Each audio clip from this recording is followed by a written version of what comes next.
The year 1975 marked a revolutionary moment in cricket history, as the sport embraced a format that would captivate audiences worldwide for generations to come.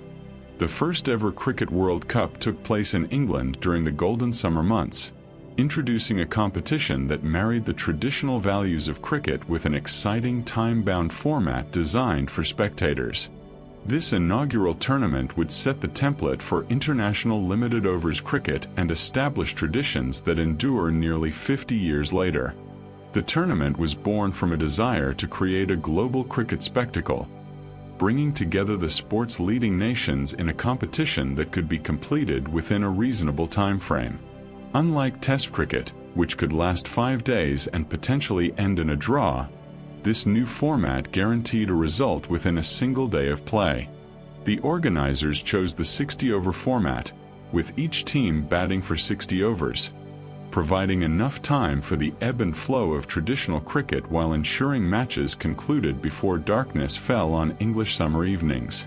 8 teams accepted invitations to compete in this groundbreaking tournament. The established test-playing nations of Australia, England, India, New Zealand, Pakistan, Sri Lanka, and the West Indies formed the core of the competition, while East Africa represented the associate members, adding a sense of global participation. These 8 teams would compete across 15 matches over 15 days, from the 7th to the 21st of June, creating a condensed festival of cricket that captured the imagination of fans across England and around the cricket-playing world. The tournament format was elegantly simple. The 8 teams were divided into 2 groups of 4, with each team playing the other 3 teams in their group. This round-robin format ensured every team had multiple opportunities to showcase their skills and advance in the competition. The top 2 teams from each group would progress to the semi-finals, creating 4 playoff spots and guaranteeing that the best-performing teams would compete for the championship.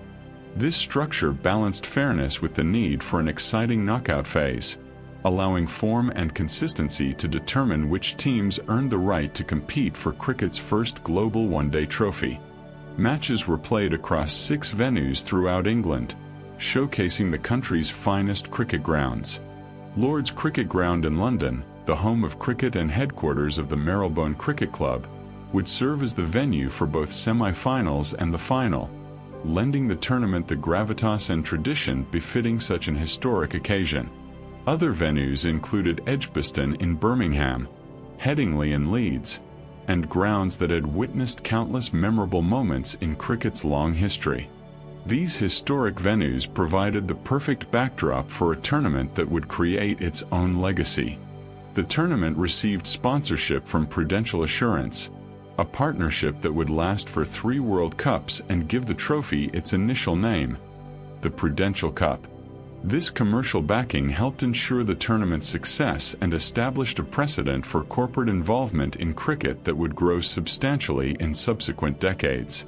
The prize money for the winning team was set at approximately £9,000 to £10,000, a significant sum in 1975 that reflected both the prestige of the competition and the commercial potential organizers saw in this new format.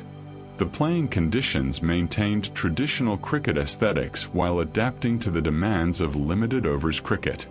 Teams wore traditional white clothing, maintaining the sport's elegant appearance and connection to its heritage.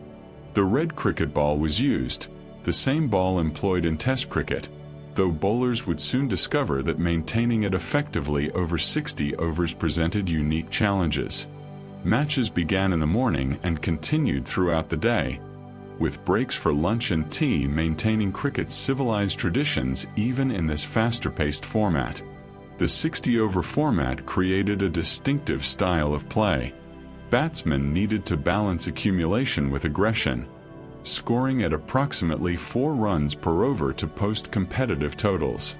Bowlers could deliver 12 overs each, requiring stamina and skill.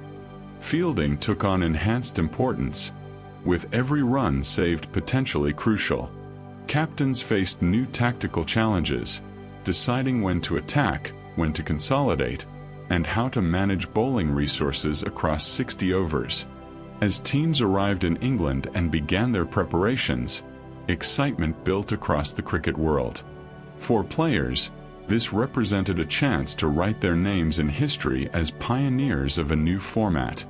For fans, it offered the prospect of watching the world's best cricketers competing in matches that promised results, excitement, and the crowning of cricket's first limited overs world champions. The stage was set for a tournament that would exceed all expectations and establish one-day international cricket as a permanent and beloved part of the sporting landscape. The tournament's timing was carefully chosen to coincide with the English summer, when weather conditions were most reliable and grounds were in prime condition. The June schedule allowed for pleasant viewing conditions and the long daylight hours necessary to complete 60-over matches without artificial lighting. English cricket grounds had no floodlights in 1975, making natural light essential for play. The schedule's compactness, with 15 matches across 15 days, created an intense atmosphere where teams had little time to dwell on defeats or become complacent after victories. The participating nations brought varied approaches. England, as hosts, carried home expectations and familiar conditions. Australia arrived as fierce competitors, while the West Indies possessed explosive batting and fearsome fast bowling. India and Pakistan brought subcontinental flair and competitive spirit. New Zealand had talented players capable of causing upsets, while Sri Lanka saw the tournament as valuable experience. East Africa's presence symbolized cricket's reach beyond traditional test nations, representing Kenya, Tanzania, Uganda, and Zambia in a combined team.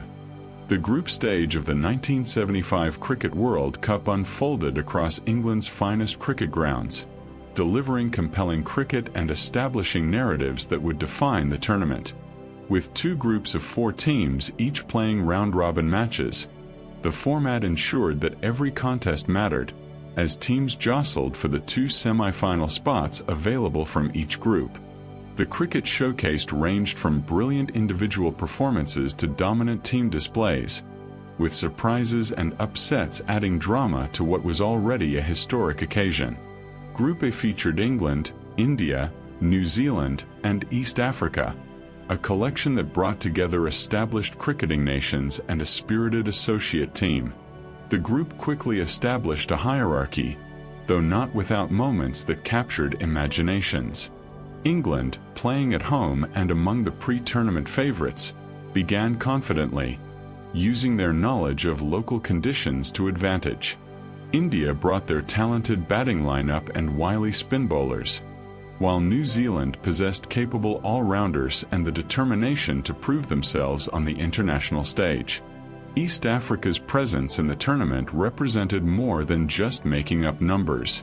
The combined team from Kenya, Tanzania, Uganda, and Zambia approached the competition with pride and enthusiasm, though they faced the daunting challenge of competing against nations with far more cricketing infrastructure and experience. Their matches against the test-playing nations would prove educational, exposing the gulf in class while demonstrating the passion for cricket that existed across the African continent. New Zealand's Glenn Turner produced the tournament's first truly monumental innings, a performance that would set a benchmark for individual excellence in World Cup cricket. Facing East Africa, Turner constructed an unbeaten 171, an innings of remarkable concentration and stroke play that lasted throughout the New Zealand innings.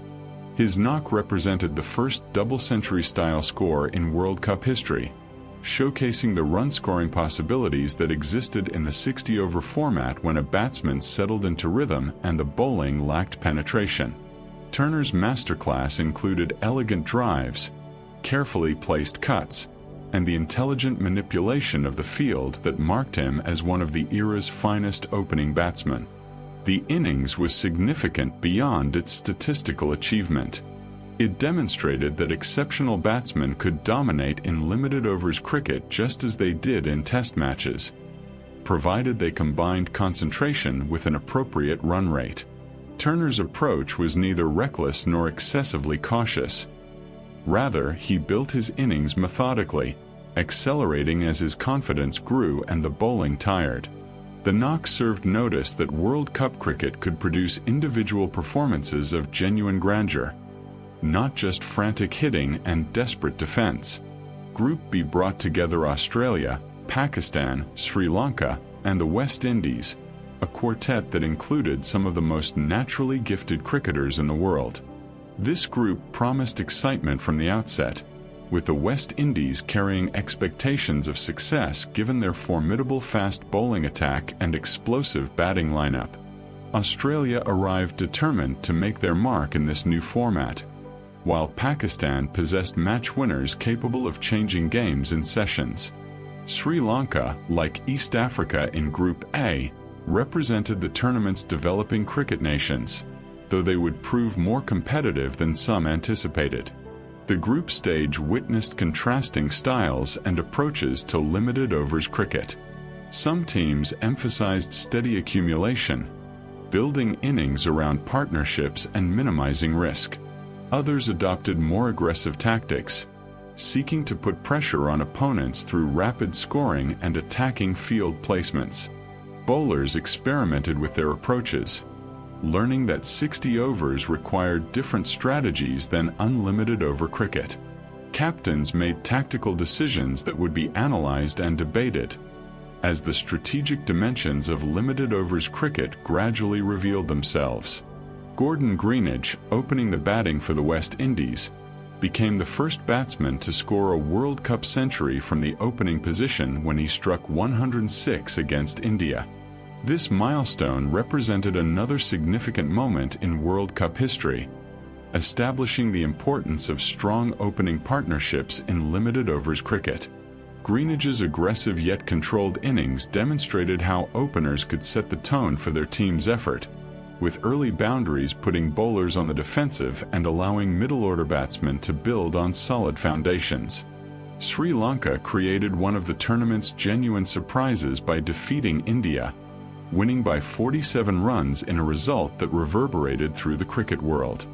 Though Sri Lanka was an associate member at the time, they proved that on any given day, cricket's supposed minnows could compete with and defeat established Test nations. The victory was significant not just for Sri Lanka's cricket development but for the credibility of the World Cup format itself, demonstrating that the tournament offered genuine competition rather than predictable outcomes. As the group stage progressed, the tournament's quality became increasingly apparent. Matches were competitive, crowds enthusiastic, and the cricket often thrilling. The 60-over format was proving its worth, providing enough time for matches to develop narrative arcs while ensuring results within reasonable time frames. Batsmen were learning to pace innings, bowlers discovering optimal strategies, and fielding standards rising as teams recognized that every run mattered in close contests. By the conclusion of the group stage, the semi-final participants had emerged. From Group A, England and New Zealand advanced, their consistent performances earning them progression. From Group B, Australia and the West Indies claimed the qualifying positions, setting up semi-finals that promised high-quality cricket. The group stage had served its purpose admirably, sorting teams by performance while providing memorable moments that would be recalled for years to come. The semi-finals of the inaugural Cricket World Cup took place at Lord's Cricket Ground in London, the sport's spiritual home and a venue steeped in over a century of cricketing history.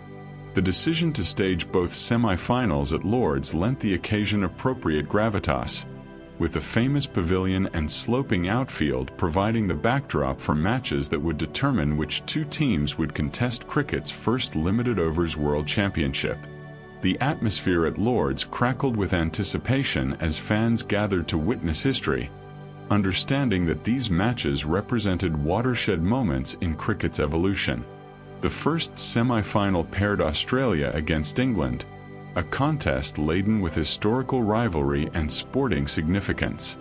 For England, playing at Lord's represented both advantage and pressure, with home support potentially propelling them toward the final or weighing heavily if performances faltered.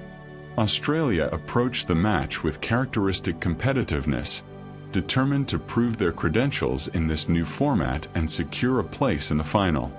The match would produce one of the most remarkable individual bowling performances in World Cup history, a spell that would be remembered and discussed for decades. Gary Gilmore, an Australian left-arm fast-medium bowler, delivered a performance of such devastating effectiveness that it effectively decided the semi-final single-handedly. Bowling with movement, accuracy, and intelligent variations, Gilmore tore through the English batting lineup, claiming 6 wickets while conceding a miserly 14 runs.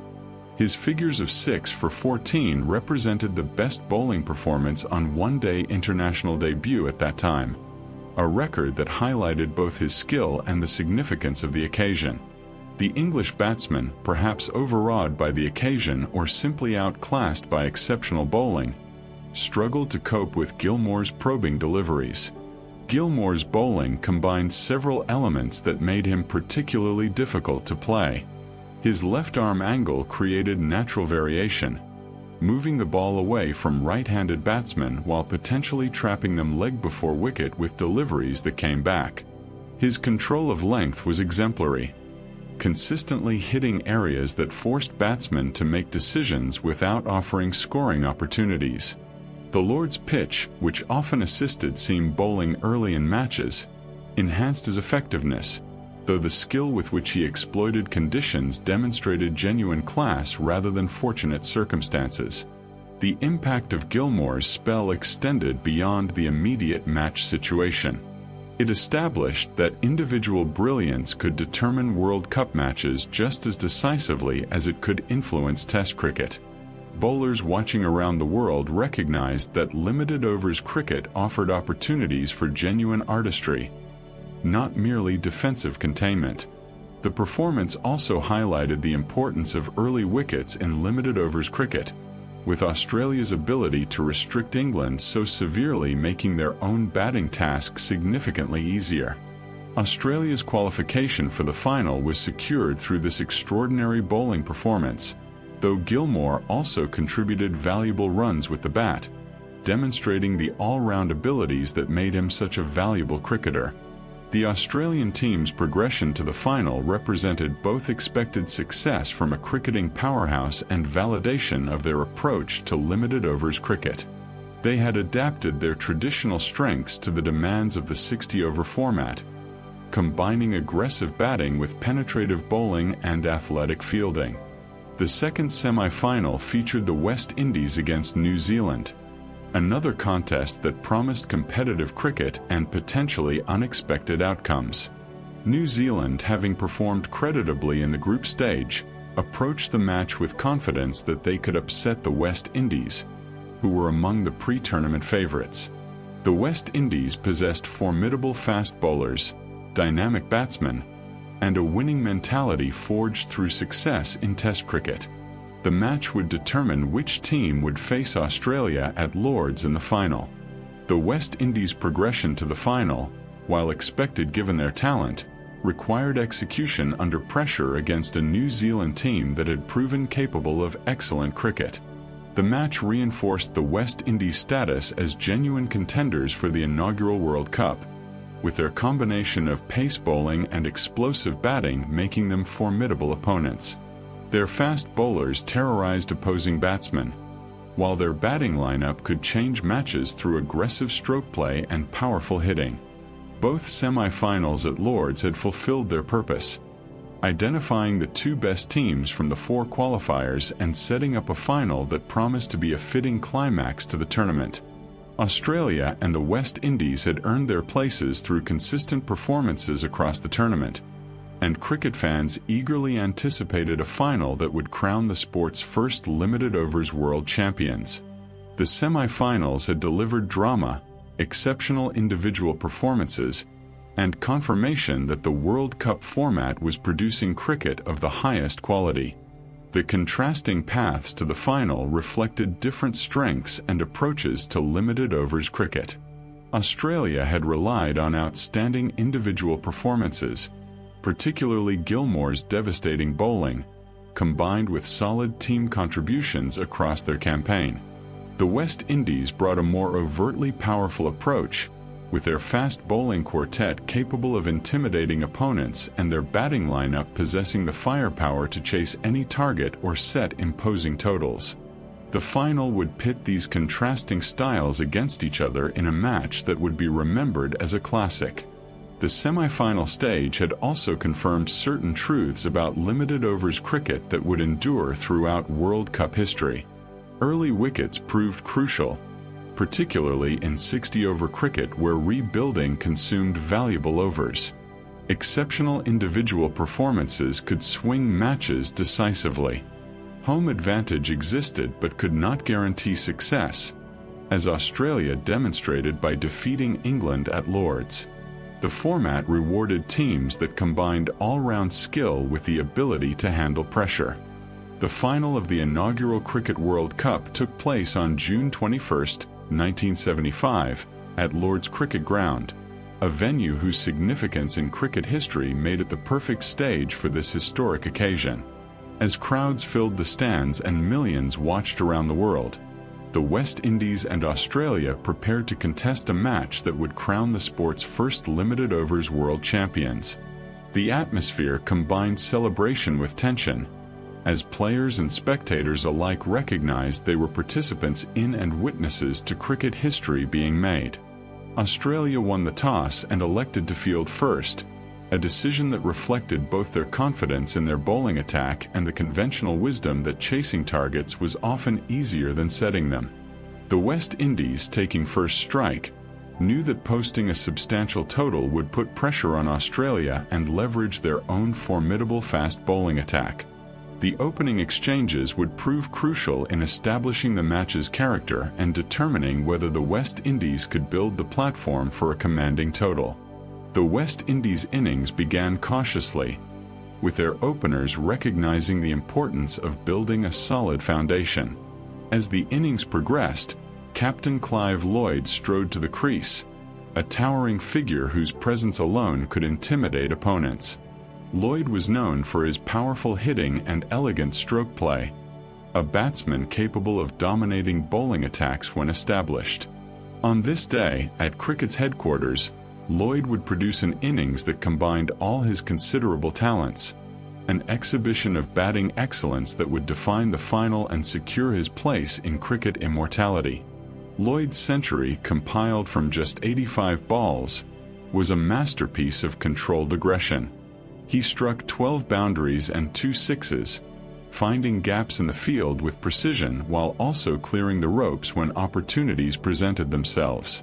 His innings combined classical technique with explosive power, demonstrating that limited overs cricket could showcase batting artistry of the highest caliber.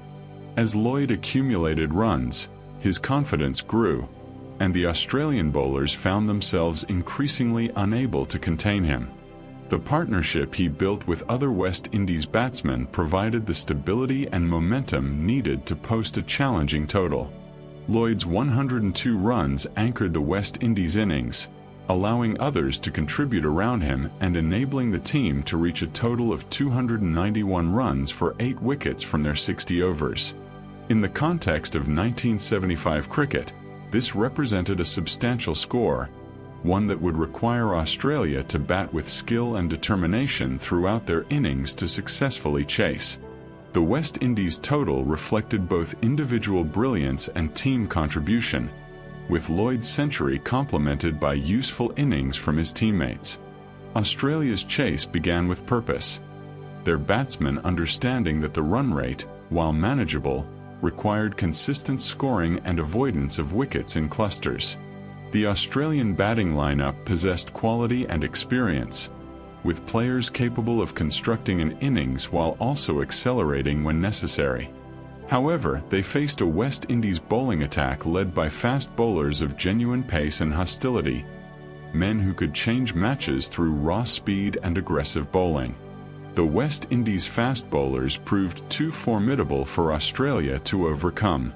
The combination of pace, bounce, and accuracy, delivered by bowlers operating at peak efficiency, gradually dismantled the Australian batting order. Wickets fell at regular intervals, preventing partnerships from developing and maintaining pressure throughout the Australian innings.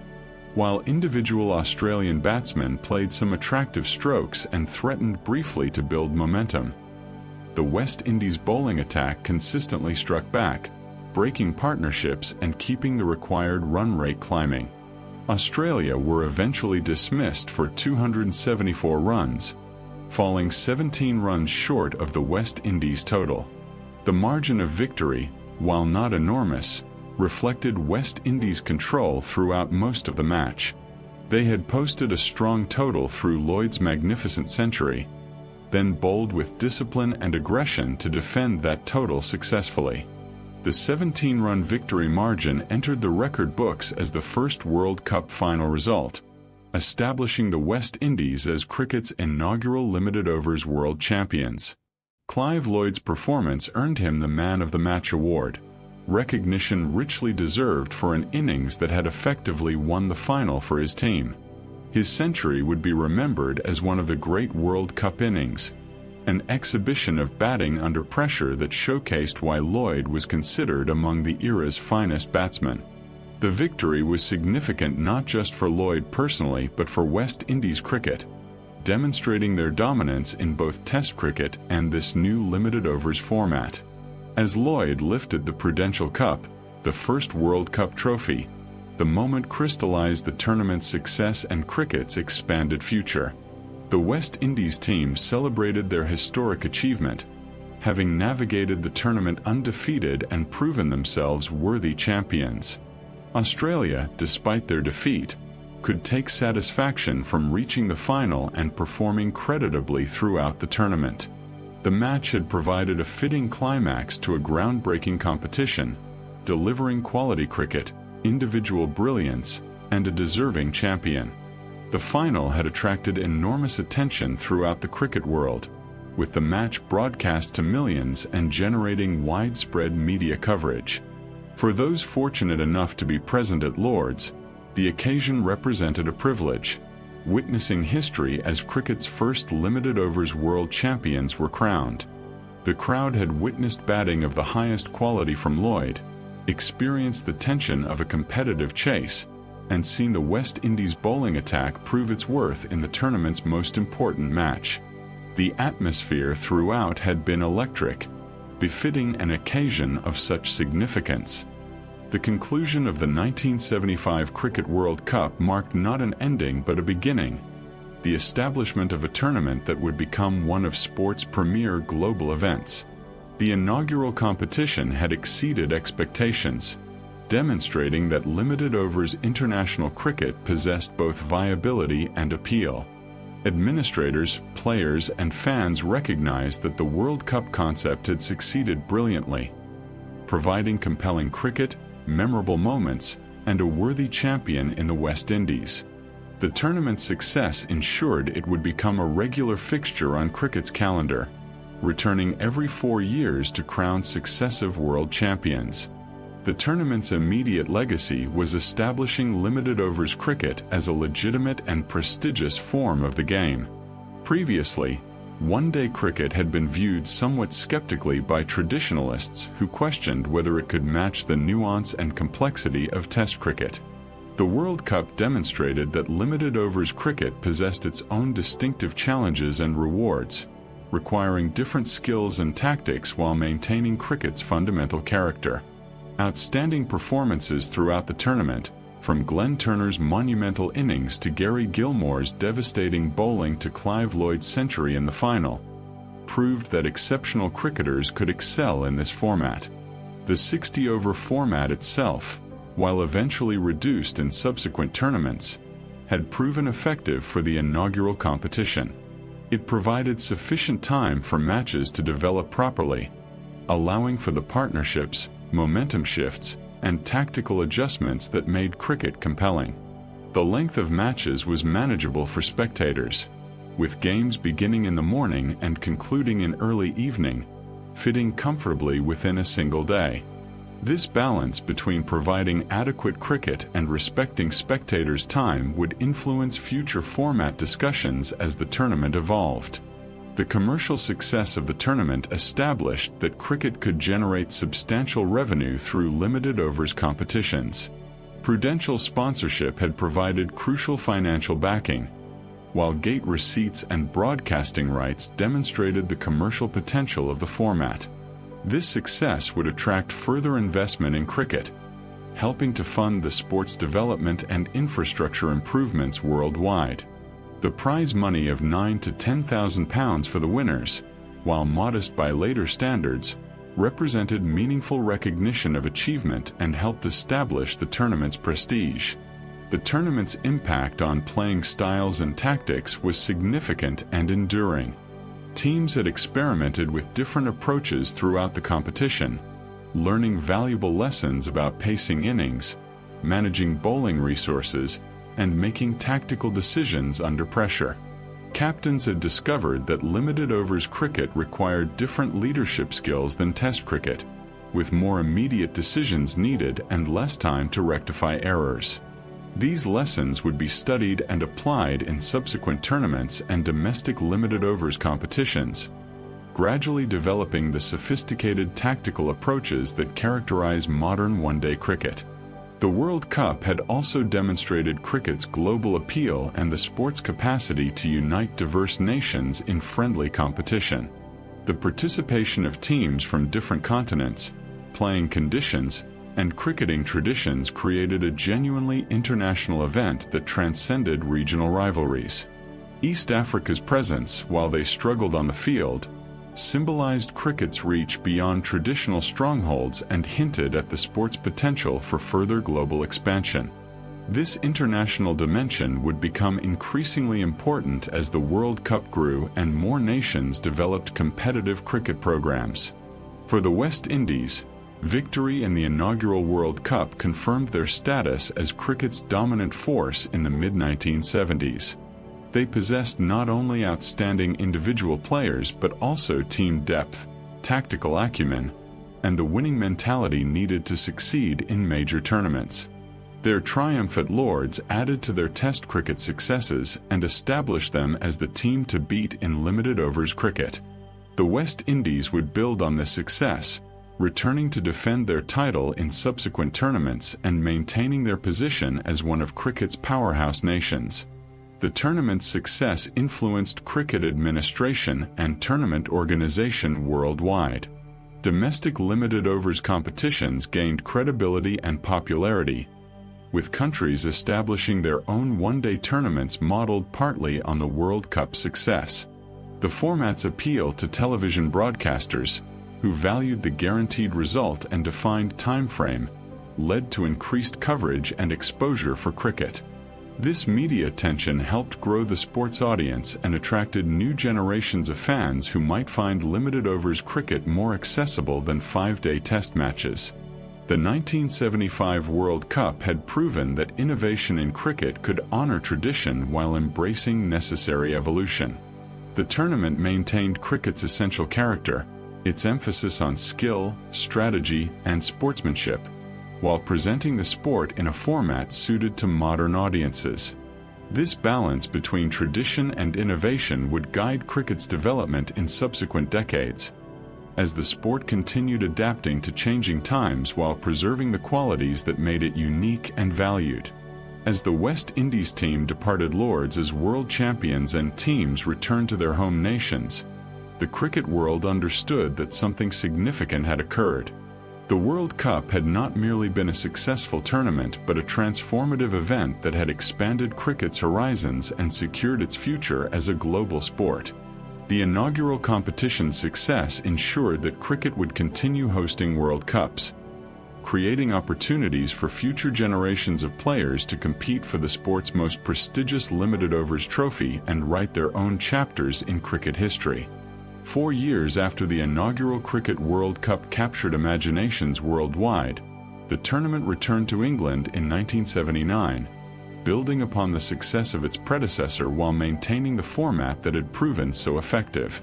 The second World Cup would determine whether the competition could establish itself as a permanent fixture in cricket's calendar or whether the novelty of the first tournament might prove difficult to replicate. As teams assembled once again across English cricket grounds, anticipation was high that the tournament would deliver cricket of similar quality and drama to the groundbreaking events of 1975. The format remained unchanged from the inaugural tournament, a decision that reflected satisfaction with the structure established 4 years earlier. 8 teams would compete, divided into 2 groups of 4, with each team playing the others in their group in round-robin matches. The top 2 teams from each group would advance to semi-finals, with the winners contesting the final at Lord's. This familiar structure provided continuity while allowing teams to apply lessons learned from the first World Cup and from the growth of limited overs cricket in the intervening years. The 60-over format was retained, maintaining the balance between providing sufficient time for matches to develop and ensuring games concluded within a single day. Teams continued wearing traditional white clothing and using the red cricket ball, preserving cricket's aesthetic traditions while competing in this relatively modern format. Matches began in the morning and continued through the afternoon, with breaks for lunch and tea maintaining the civilized customs that distinguished cricket from other sports. The format's retention signaled that organizers believed it had proven successful and required no fundamental changes. The 8 participating teams included 7 from the previous tournament, with 1 significant change in the lineup. Australia, England, India, New Zealand, Pakistan, Sri Lanka, and the West Indies all returned, bringing continuity and allowing comparisons between their performances across the 2 tournaments. The notable change saw Canada replace East Africa, introducing a new nation to World Cup cricket and demonstrating the competition's potential to include teams from non-traditional cricket regions. Canada's participation represented cricket's presence in North America and added geographical diversity to the tournament.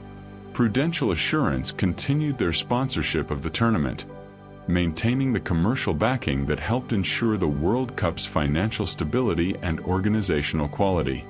The trophy remained known as the Prudential Cup, establishing continuity with the inaugural competition and building the tournament's brand identity. This ongoing sponsorship demonstrated corporate confidence in the World Cup concept and cricket's commercial potential, encouraging further investment in the sport's development and promotion.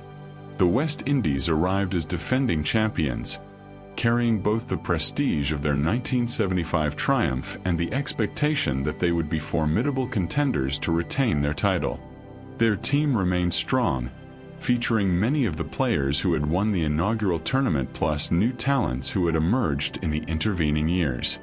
The West Indies' fast bowling attack remained fearsome, their batting lineup explosive, and their fielding athletic. They understood that defending a World Cup title would be challenging, with other teams having studied their methods and developed strategies to counter their strengths. England, as hosts, again carried home expectations and the advantage of familiar conditions. Their performance in the first World Cup had ended in semi-final disappointment, and they approached this tournament determined to progress further and potentially claim the trophy on home soil.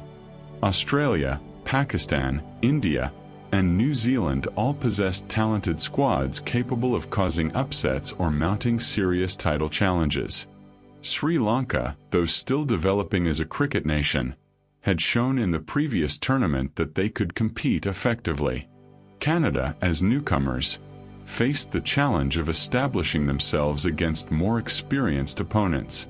The tournament venues once again showcased England's finest cricket grounds, with Lord's serving as the site for both semi-finals and the final.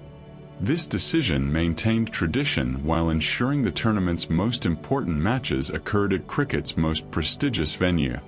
Other grounds across England provided settings for group matches, distributing the tournament geographically and allowing cricket fans throughout the country to experience World Cup cricket firsthand.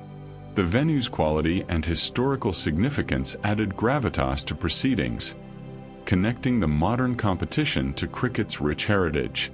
The intervening 4 years since the inaugural tournament had seen limited overs cricket grow significantly in popularity and sophistication.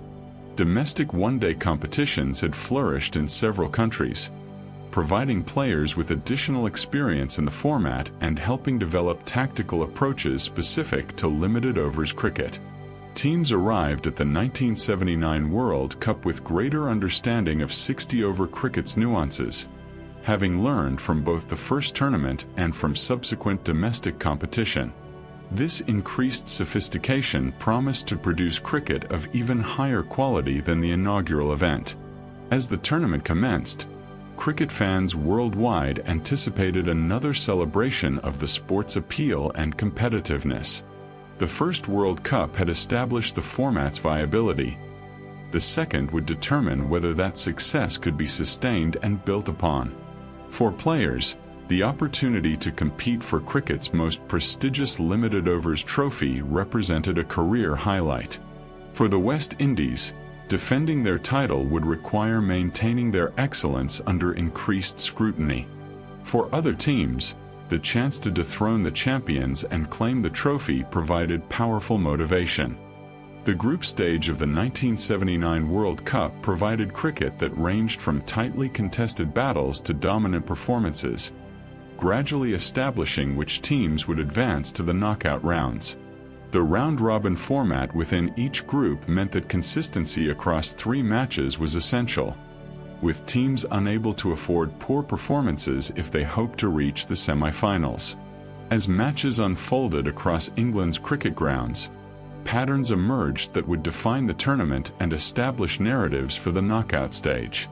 Group A contained England, Pakistan, Australia, and Canada, a collection that mixed established cricket powers with a nation making its World Cup debut. England and Australia were expected to progress, given their historical rivalry and cricketing pedigree, but Pakistan possessed match winners capable of upsetting predictions. Canada faced the challenge of competing against far more experienced opponents, though their inclusion demonstrated cricket's expanding reach and the World Cup's potential as a truly global competition. The group stage highlighted the gulf in experience and infrastructure between established cricket nations and developing ones. Canada, while spirited in their approach, found the step up to World Cup cricket demanding. The established team's superior technique, tactical awareness, and depth proved decisive in most encounters.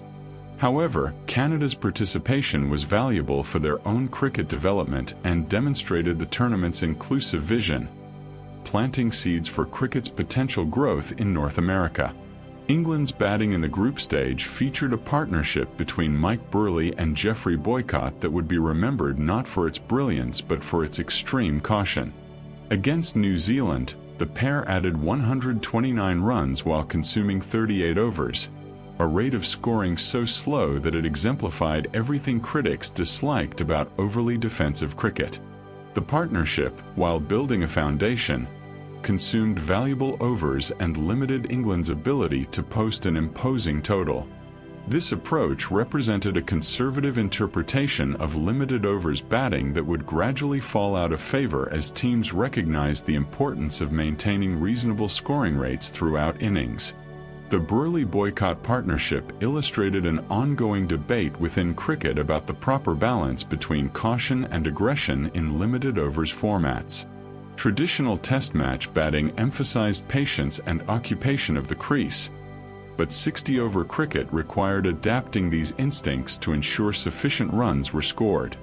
The partnership demonstrated that excessive caution, while avoiding reckless dismissals, could prove equally problematic by failing to capitalize on the overs available. This lesson would influence batting approaches in subsequent tournaments as teams refined their understanding of limited overs cricket's demands. Group B featured the West Indies, India, Sri Lanka, and New Zealand, a group that promised competitive cricket given the quality of 3 of the 4 teams. The West Indies, as defending champions, approached their group matches with the confidence of proven winners but also the knowledge that other teams would be particularly motivated to defeat them. India possessed talented batsmen and clever bowlers, while New Zealand had capable all-rounders and the organizational discipline to be dangerous opponents. Sri Lanka again represented the tournament's developing nations, though they had proven in the previous World Cup that they could compete effectively. Gordon Greenidge's century against India represented another milestone in World Cup history, though the specific achievement has become somewhat obscured by time. What remained clear was Greenidge's status as one of the era's premier opening batsmen, a player whose combination of solid technique and powerful stroke play made him extremely valuable in limited overs cricket. His ability to provide strong starts for the West Indies batting lineup was crucial to their tournament success, establishing platforms from which the middle order could build imposing totals. A remarkable feature of the 1979 tournament was that no team managed to score 300 runs in any match throughout the entire competition. This statistical oddity reflected both the bowling standards of the era and the still developing understanding of optimal scoring rates in 60-over cricket. Totals in the 260s and 270s were considered competitive, with anything approaching 290 representing a substantial score that would require excellent batting to chase successfully. The absence of 300-plus scores contrasted with later tournaments, where such totals would become increasingly common as batting approaches evolved. The relatively modest scoring throughout the tournament demonstrated that 60-over cricket in 1979 still emphasized building innings carefully and avoiding reckless dismissals. Batsmen had not yet developed the range of unorthodox shots that would characterize later eras, and bowling attacks remained dominant forces capable of restricting even the strongest batting lineups. The balance between bat and ball favored bowlers more than it would in subsequent decades, creating matches where totals around 250 could prove challenging to chase. As the group stage concluded, the 4 semi-finalists had been determined through the round-robin results.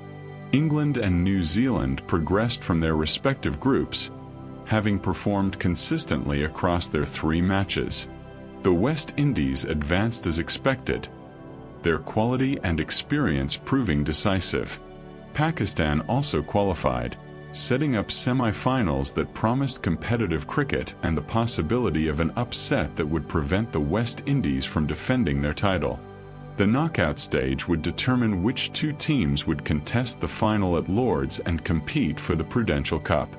The semi-finals of the 1979 Cricket World Cup returned to Lord's, maintaining the tradition established in the inaugural tournament of staging the knockout matches at cricket's most prestigious venue. The 2 matches would determine which teams would contest the final and compete for the right to be crowned world champions. For the West Indies, the semi-final represented an opportunity to move one step closer to defending their title. For England, New Zealand, and Pakistan, the knockout stage offered the chance to dethrone the champions and claim the trophy for themselves.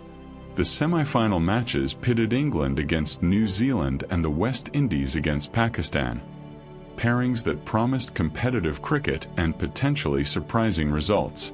England, playing at home, carried the expectations of their supporters and the advantage of familiar conditions.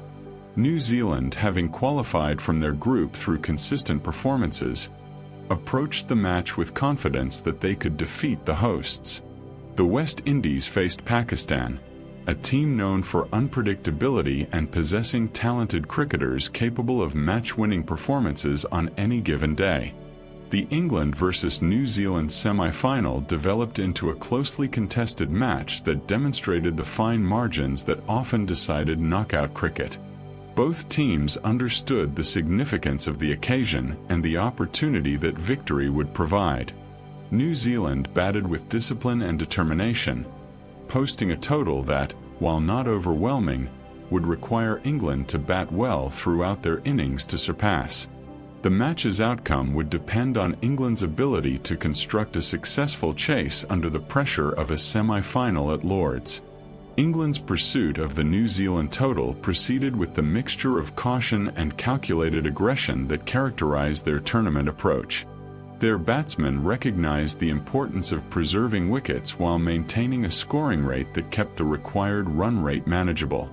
The match developed into an absorbing contest, with New Zealand's bowlers striving to create breakthroughs while England's batsmen worked to build partnerships. The crowd at Lord's witnessed cricket played under intense pressure, with every run and wicket carrying heightened significance. England ultimately prevailed, securing their place in the World Cup final for the first time. Their victory represented both relief and celebration, having finally converted their potential as hosts into actual progress to the tournament's ultimate match. The win was particularly satisfying given the disappointment of their semi-final exit in 1975. English cricket fans could now anticipate their team competing for the World Cup trophy at Lord's, a prospect that generated enormous excitement and anticipation throughout the country. The second semi-final between the West Indies and Pakistan promised fireworks, given both teams' capacity for explosive cricket and match-changing performances. Pakistan approached the match with the freedom that comes from being underdogs, knowing that many expected the defending champions to prevail. The West Indies, while favored, understood that Pakistan possessed the talent to cause an upset if they performed to their potential. The match would test the West Indies' ability to handle pressure and maintain their excellent form under heightened scrutiny. The West Indies demonstrated why they were defending champions, producing a performance of such quality and dominance that Pakistan, despite their talent, could not match them. The West Indies batting displayed its characteristic power and timing, with batsmen finding boundaries regularly and building partnerships that established a commanding total. Their bowling attack then proved too formidable for Pakistan to overcome, with the combination of pace, accuracy, and aggressive field placements gradually dismantling the Pakistani batting order. The West Indies' comprehensive victory confirmed their status as the tournament's strongest team. The semi-final results established that the final would feature the West Indies facing England at Lord's, a pairing that promised an absorbing contest between the defending champions and the determined hosts. For the West Indies, reaching the final represented expected progress given their quality, though executing successfully under pressure had been essential. For England, the opportunity to claim the World Cup on home soil, in front of their own supporters, at cricket's headquarters, provided enormous motivation. The semi-finals had served their purpose, sorting the four qualifiers by performance under pressure and identifying the two teams most deserving of competing for the championship. Both finalists had earned their places through consistent cricket across the tournament, combining quality in all departments with the ability to perform when stakes were highest. The knockout stage had delivered compelling cricket, maintained the tournament's high standards, and set up a final that would determine whether the West Indies could become the first team to win consecutive World Cups. The anticipation for the final built rapidly across England and the cricket world. English supporters dared to dream of their team defeating the mighty West Indies and claiming the trophy at Lord's. West Indies fans expected their team to defend the title successfully, trusting in the quality and experience that had brought them this far. Cricket fans globally anticipated a match that would showcase the sport at its finest, with two quality teams competing for cricket's most prestigious limited overs prize. The stage was set for a final that would be remembered for decades, regardless of which team ultimately prevailed. The semi-finals had demonstrated several truths about World Cup cricket that would endure. Home advantage, while valuable, provided no guarantee of victory, though England had successfully leveraged their familiarity with conditions. Quality and consistency proved essential, with teams needing strong batting, bowling, and fielding to progress. Individual brilliance could influence results, but team depth remained crucial. The pressure of knockout cricket revealed character, separating teams that could perform when stakes were highest from those who wilted under scrutiny. The 1979 World Cup final took place at Lord's Cricket Ground on June 23, bringing together England and the West Indies in a match that captured the cricket world's attention. For England, The opportunity to win the World Cup at home represented the culmination of years of effort and the chance to achieve something no English cricket team had accomplished. For the West Indies, the final offered the prospect of becoming the first team to win consecutive World Cups, cementing their status as the dominant force in limited overs cricket. The atmosphere at Lord's combined celebration of cricket's heritage with the tension inherent in such a significant sporting occasion. The match began with the West Indies batting first after England won the toss and elected to field. This decision reflected England's confidence in their ability to chase targets and their belief that knowing the required score would provide tactical advantages. The West Indies batsmen approached their innings with the positive intent that characterized their play, seeking to establish dominance early and build a total that would test England's batting depth and nerve. Viv Richards, one of cricket's most exciting and destructive batsmen, took control of the West Indies innings with an exhibition of batting brilliance that would define the final. Richards was already recognized as among the world's finest players, combining classical technique with explosive power and confidence in his abilities. On this day at Lord's, batting in a World Cup final in front of a global audience, Richards produced an innings that showcased all his considerable talents and established his reputation as one of limited overs cricket's greatest match winners. Richards's unbeaten 138 runs came from an approach that blended calculated aggression with intelligent cricket. He struck boundaries regularly, finding gaps with precision and clearing the boundary when opportunities arose. His running between wickets was sharp, converting ones into twos and maintaining strike rotation. The innings demonstrated that limited overs cricket could feature batting of genuine class. Richards's stroke play was elegant when elegance served his purpose and brutal when power was required. The knock of 138 not out represented the highest individual score in a World Cup final to that point, a record that would stand until the 21st century. Richards's innings anchored the West Indies total, allowing other batsmen to contribute around him while he accumulated runs consistently and accelerated when appropriate. His partnership building and game awareness meant that he not only scored heavily himself but also facilitated others' contributions, maximizing his team's run-scoring potential throughout the innings. The West Indies eventually posted a substantial total that reflected both Richards's dominance and useful contributions from his teammates.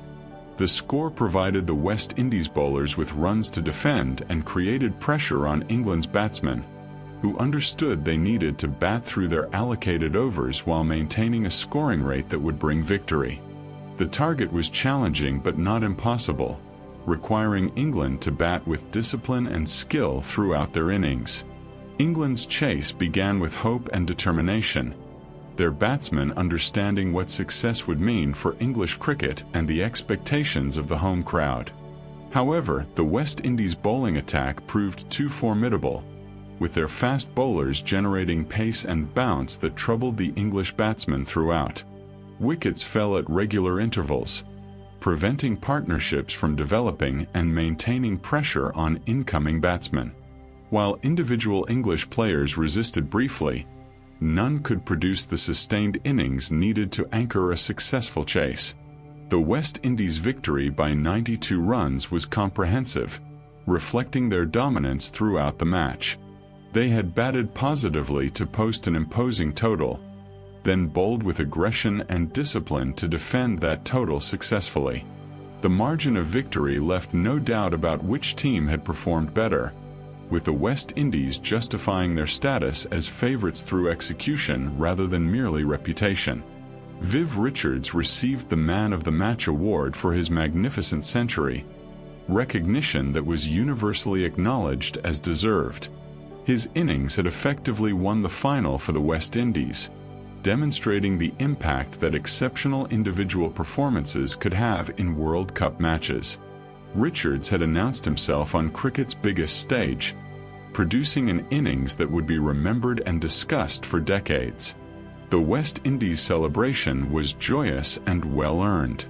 They had successfully defended their World Cup title, becoming the first team to win consecutive tournaments and confirming their status as limited overs cricket's premier team.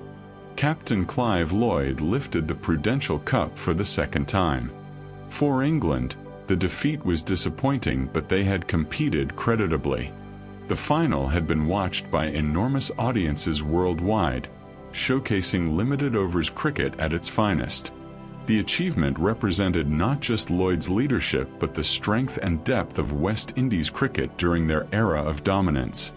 Playing in a World Cup final at Lord's was itself a significant achievement for England, though naturally supporters wished for a different outcome. The experience provided valuable lessons for English cricket as they continued building toward future success. The match demonstrated the format's capacity to produce compelling sporting drama while crowning deserving champions who had proven their superiority throughout the tournament. Richards's masterclass would inspire future generations of Caribbean cricketers and remain among the most celebrated innings in World Cup history. The comprehensive nature of the West Indies victory left no doubt about their dominance in limited overs cricket during this period. The West Indies victory in the 1979 Cricket World Cup confirmed their status as the dominant force in limited overs international cricket and established them as the first team to win consecutive World Cup titles. This achievement was significant not merely as a statistical milestone but as confirmation of sustained excellence across formats and competitions. The West Indies had now won both World Cups contested, demonstrating that their success in 1975 was no fortunate aberration but rather the result of superior talent, preparation, and execution. Their dominance would influence cricket for years to come. The second World Cup success vindicated the decision to maintain the format established in 1975. The 60-over structure had again produced compelling cricket. The round-robin group stage had sorted teams effectively, and the knockout semi-finals and final had provided drama and excitement. Organizers could confidently plan future tournaments knowing the format worked well and generated both sporting excellence and commercial success.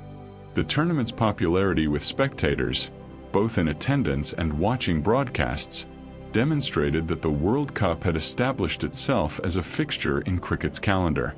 Viv Richards' unbeaten 138 in the final represented more than personal glory. It symbolized the West Indies' approach to limited overs cricket and their ability to produce match-winning performances when stakes were highest. Richards' innings showcased batting at its most destructive and skillful, establishing a benchmark for excellence in World Cup finals that future players would aspire to match. The innings became part of cricket folklore, discussed and analyzed as an example of batting mastery under pressure. The tournament had demonstrated the continued evolution of limited overs cricket tactics and techniques. Teams were developing more sophisticated approaches to 60-over cricket, understanding better how to pace innings, manage bowling resources, and make tactical adjustments during matches. The contrast between cautious batting approaches, like the Burley Boycott partnership, and more aggressive methods highlighted ongoing debates about optimal strategies. These debates would continue influencing cricket as the sport gradually embraced more attacking batting philosophies.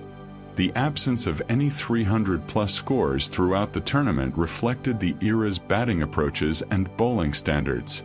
Totals in the 260s and 270s were considered competitive, demonstrating that cricket in the late 1970s remained relatively low-scoring compared to later eras.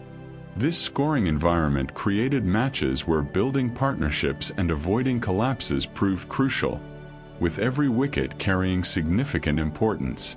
The balance between bat and ball favored bowlers more than it would in subsequent decades. Prudential's continued sponsorship through the Second World Cup helped establish corporate involvement in cricket as beneficial for all parties. The tournament generated positive publicity for Prudential while providing cricket with financial resources that supported organization, venues, and prize money.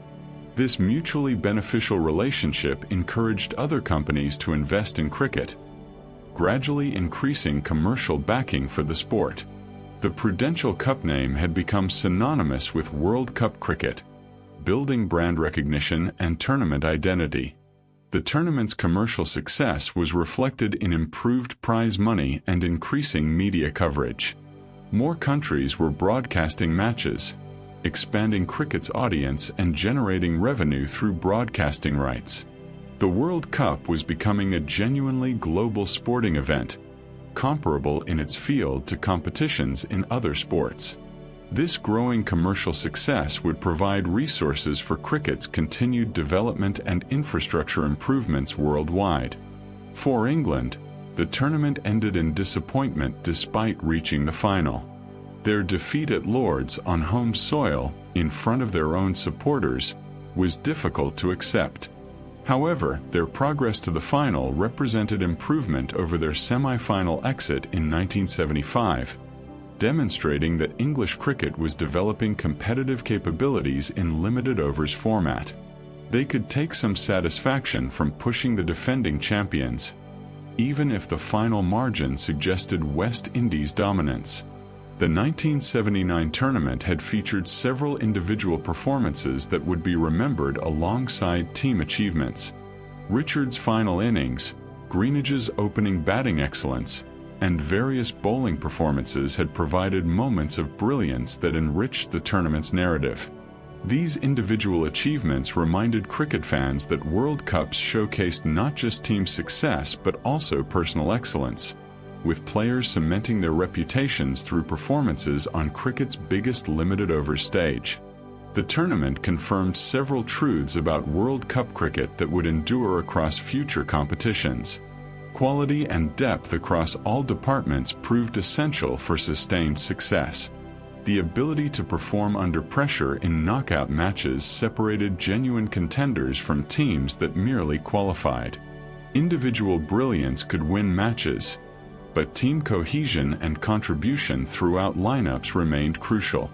Home advantage existed but guaranteed nothing, as England had discovered despite reaching the final. As the West Indies celebrated their second consecutive title and teams departed England, cricket looked forward to the tournament's continuation.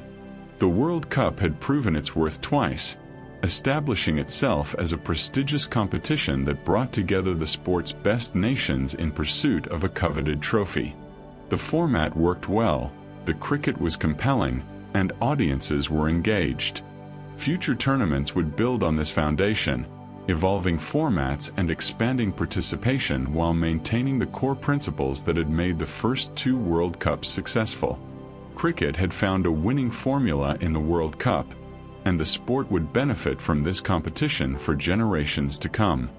The third Cricket World Cup arrived in England in June of 1983, bringing with it the promise of another memorable tournament and the question of whether the West Indies could achieve an unprecedented third consecutive title. 4 years had passed since their dominant victory in 1979, and the cricket world had continued evolving, with limited overs cricket growing in popularity and sophistication. The tournament would once again test the world's best cricket nations in the 60-over format that had proven so successful in establishing the World Cup as a premier international sporting event. The format remained consistent with the previous two tournaments, a decision that reflected organizers' satisfaction with the structure.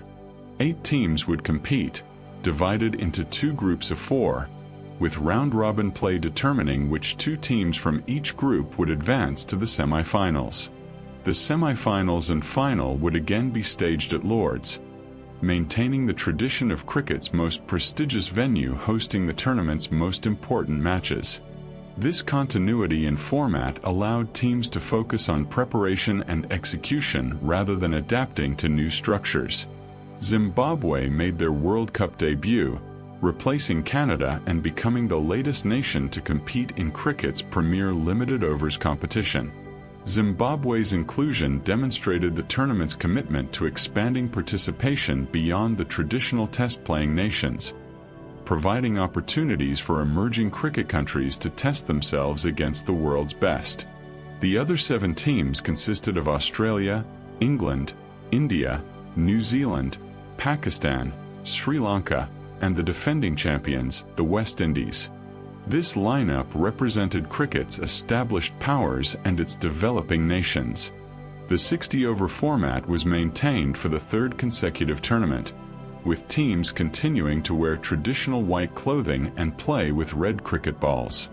Matches began in the morning and continued through the day, with the familiar breaks for lunch and tea preserving cricket's civilized traditions. The format had proven itself effective at producing competitive cricket while ensuring matches concluded within reasonable time frames, and there seemed little appetite for fundamental changes to a system that was working well. Prudential Assurance's sponsorship concluded with this tournament, marking the end of an era for World Cup cricket. The Prudential Cup name had become synonymous with the competition across its first 3 editions, and the company's backing had been crucial in establishing the tournament's credibility and financial stability. While this would be the final World Cup under Prudential sponsorship, the partnership had successfully launched cricket's premier limited overs competition and demonstrated the value of corporate involvement in the sport. The West Indies arrived as overwhelming favorites, seeking to extend their dominance of World Cup cricket to a third consecutive title. Their team remained formidable, featuring many of the players who had won the previous 2 tournaments alongside new talents who had emerged in the intervening years. Their fast bowling attack continued to be among the most fearsome in cricket. Their batting lineup possessed destructive power, and their fielding standards were excellent. Most observers expected the West Indies to successfully defend their title, with the main question being which team might challenge them most seriously. England, as hosts for the third consecutive World Cup, carried the weight of home expectations once again. Their performance in 1979 had seen them reach the final before losing to the West Indies, and English fans hoped their team could go one step further and claim the trophy on home soil. Australia, despite their consistent quality across formats, had yet to win a World Cup, having lost the final in 1975. Pakistan and India possessed talented squads capable of causing upsets, while New Zealand had proven themselves consistent performers in previous tournaments. The tournament would be played across England's finest cricket grounds, distributing matches geographically and allowing cricket fans throughout the country to experience World Cup cricket. The June timing took advantage of English summer conditions, with long daylight hours essential for completing 60-over matches without artificial lighting. The venue's quality and historical significance added gravitas to the competition, connecting the modern tournament to cricket's rich heritage and traditions. The 4 years since the previous World Cup had seen continued growth in limited overs cricket worldwide. Domestic one-day competitions had flourished, providing players with additional experience and helping develop tactical sophistication specific to limited overs cricket. Teams arrived at the 1983 World Cup with refined understanding of 60-over cricket's demands, having learned from previous tournaments and from extensive domestic competition. This increased sophistication promised to produce cricket of high quality and potentially closer contests. As the tournament commenced, cricket fans worldwide anticipated another celebration of the sport's global appeal and competitive nature. The West Indies were heavily favored to claim a third consecutive title, but tournament cricket had a way of producing surprises, and other teams harbored hopes of causing upsets. For players, competing in a World Cup represented a career highlight and an opportunity to write their names in cricket history. The stage was set for a tournament that would deliver drama, exceptional performances, and a result that would shock the cricket world. The prize money had increased from previous tournaments, reflecting the growing commercial success of the World Cup and cricket's expanding economic potential. The winners would receive £20,000, double the amount from 1975, demonstrating both inflation and the tournament's enhanced financial capacity. This increased prize money added another dimension to the competition, though for most players, the prestige of winning the World Cup far outweighed any monetary considerations. The tournament's growing commercial success would help fund cricket's continued development and expansion worldwide.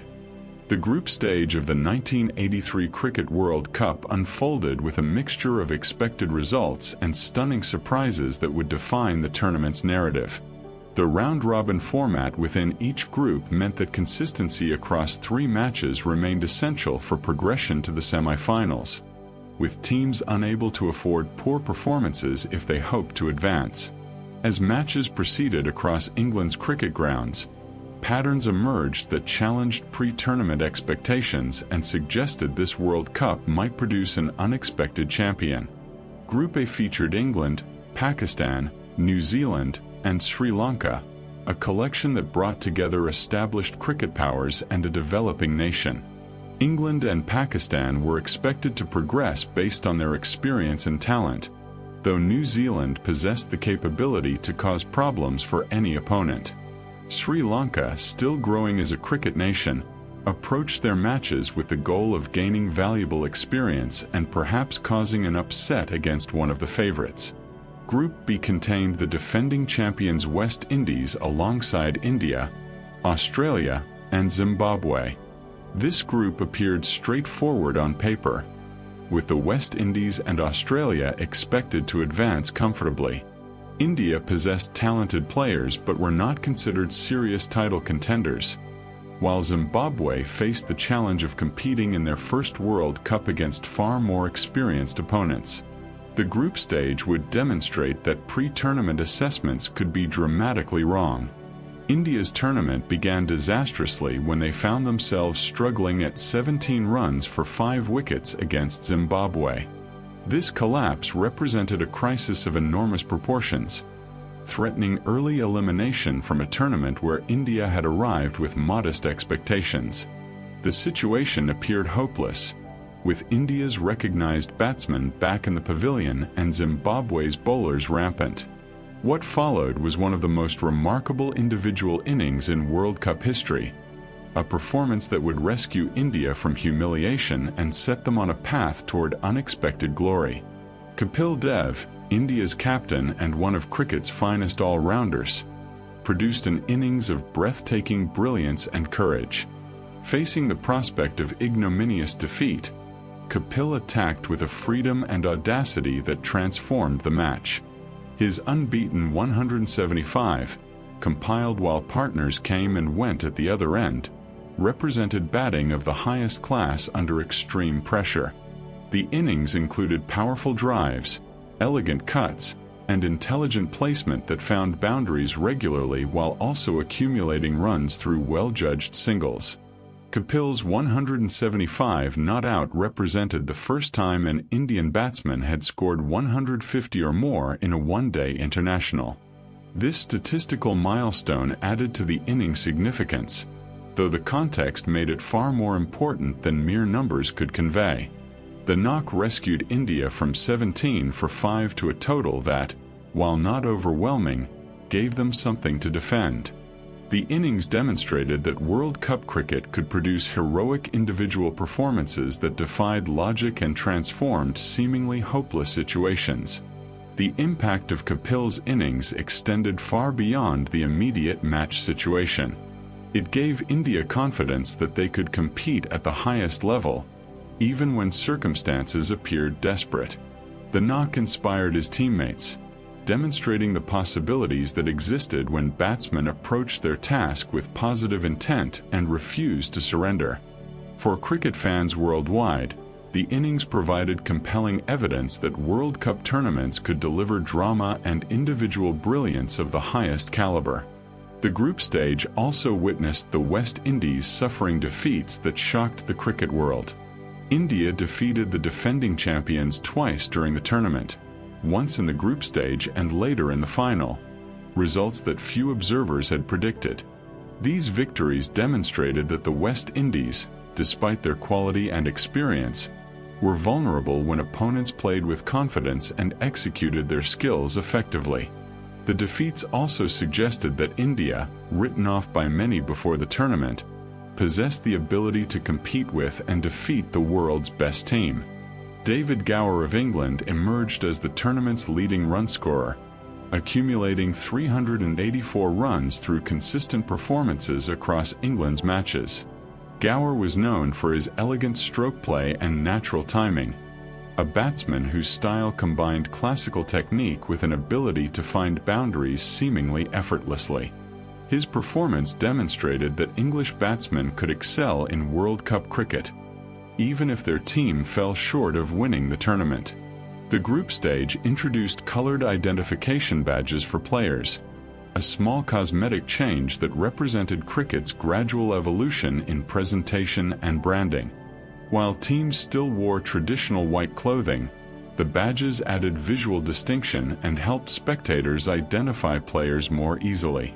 This minor innovation hinted at the more dramatic changes that would come in future tournaments, including colored clothing and white balls for day-night matches.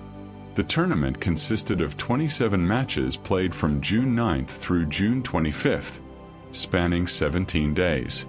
This compressed schedule created an intense atmosphere where teams had little time between matches to dwell on results or make major adjustments. The pace of the tournament tested squad depth and players' ability to recover quickly between matches, factors that would prove important as teams progressed through the competition. As the group stage concluded, the 4 semi-finalists had been determined through the round-robin results. India and England advanced from their respective groups, their performances earning them progression to the knockout stage. The qualifications set up semi-finals that would determine which teams would contest the final and compete for the World Cup trophy that the West Indies had held for 8 years across 2 tournaments. The semi-finals of the 1983 Cricket World Cup returned to Lord's, maintaining the tradition of staging the tournament's most important matches at cricket's spiritual home. The 2 semi-finals would determine which teams would contest the final, with one match featuring expected contenders and the other presenting a pairing that few had predicted before the tournament began. The atmosphere at Lord's reflected both tradition and anticipation, as cricket fans gathered to witness matches that would shape the tournament's conclusion and potentially crown an unexpected champion. The first semi-final paired England against India, a contest that brought together the host nation and a team that had exceeded all pre-tournament expectations. England, playing at home with familiar conditions, were favored to progress to the final. Their consistent performances throughout the tournament, combined with home advantage and the quality of their squad, suggested they would prove too strong for India. However, India had demonstrated throughout the group stage that they possessed the talent and determination to compete with any opponent, having defeated the mighty West Indies twice. India's journey to the semi-finals had been remarkable, transforming from a team facing early elimination against Zimbabwe to genuine contenders for the trophy. Kapil Dev's leadership had been inspirational, both through his own performances and in the confidence he instilled in his teammates. The Indian team approached the semi-final with belief that they could defeat England and reach the World Cup final, an optimism born from their successes earlier in the tournament and their captain's ability to extract maximum performance from his players. The semi-final developed into a closely contested match that demonstrated the fine margins separating victory from defeat in knockout cricket. India batted first and posted a competitive total, their batsmen contributing throughout the innings to build a score that would require England to bat well to surpass. The Indian total was not overwhelming, but it provided their bowlers with something to defend and put pressure on England to construct a successful chase at Lord's. The match would be decided by which team handled pressure more effectively. England's chase began with the confidence that came from batting at home with quality players throughout their lineup. Their batsmen understood the magnitude of the task but also recognized that reaching the World Cup final was within their grasp. As the innings progressed, India's bowlers maintained pressure through accurate bowling and committed fielding, preventing England from building momentum. The match developed into an absorbing contest, with every run and wicket carrying heightened significance as both teams fought for a place in the final. India ultimately prevailed in a result that shocked many observers who had expected England to progress. The victory demonstrated India's ability to perform under pressure in knockout cricket, executing their skills effectively when stakes were highest. Their bowlers had restricted England successfully, their fielders had saved crucial runs, and their batsmen had posted enough runs to defend. The win sent India to the World Cup final, where they would face the winner of the second semi-final between Pakistan and the West Indies.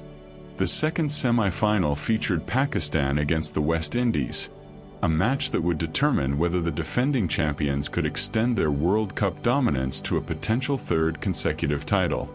Pakistan approached the match with confidence, having performed well throughout the tournament and possessing match winners capable of defeating any opponent. The West Indies, despite their 2 losses to India, remained formidable opponents with quality throughout their lineup and experience of winning World Cup knockout matches.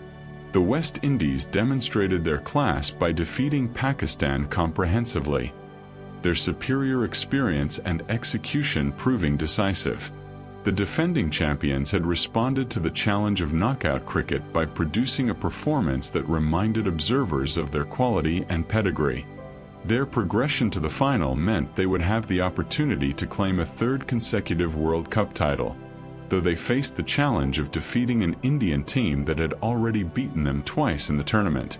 The semi-final results established that the final would feature India against the West Indies, a pairing that promised compelling cricket between a team seeking an unprecedented third consecutive title and a nation hoping to claim their first World Cup trophy.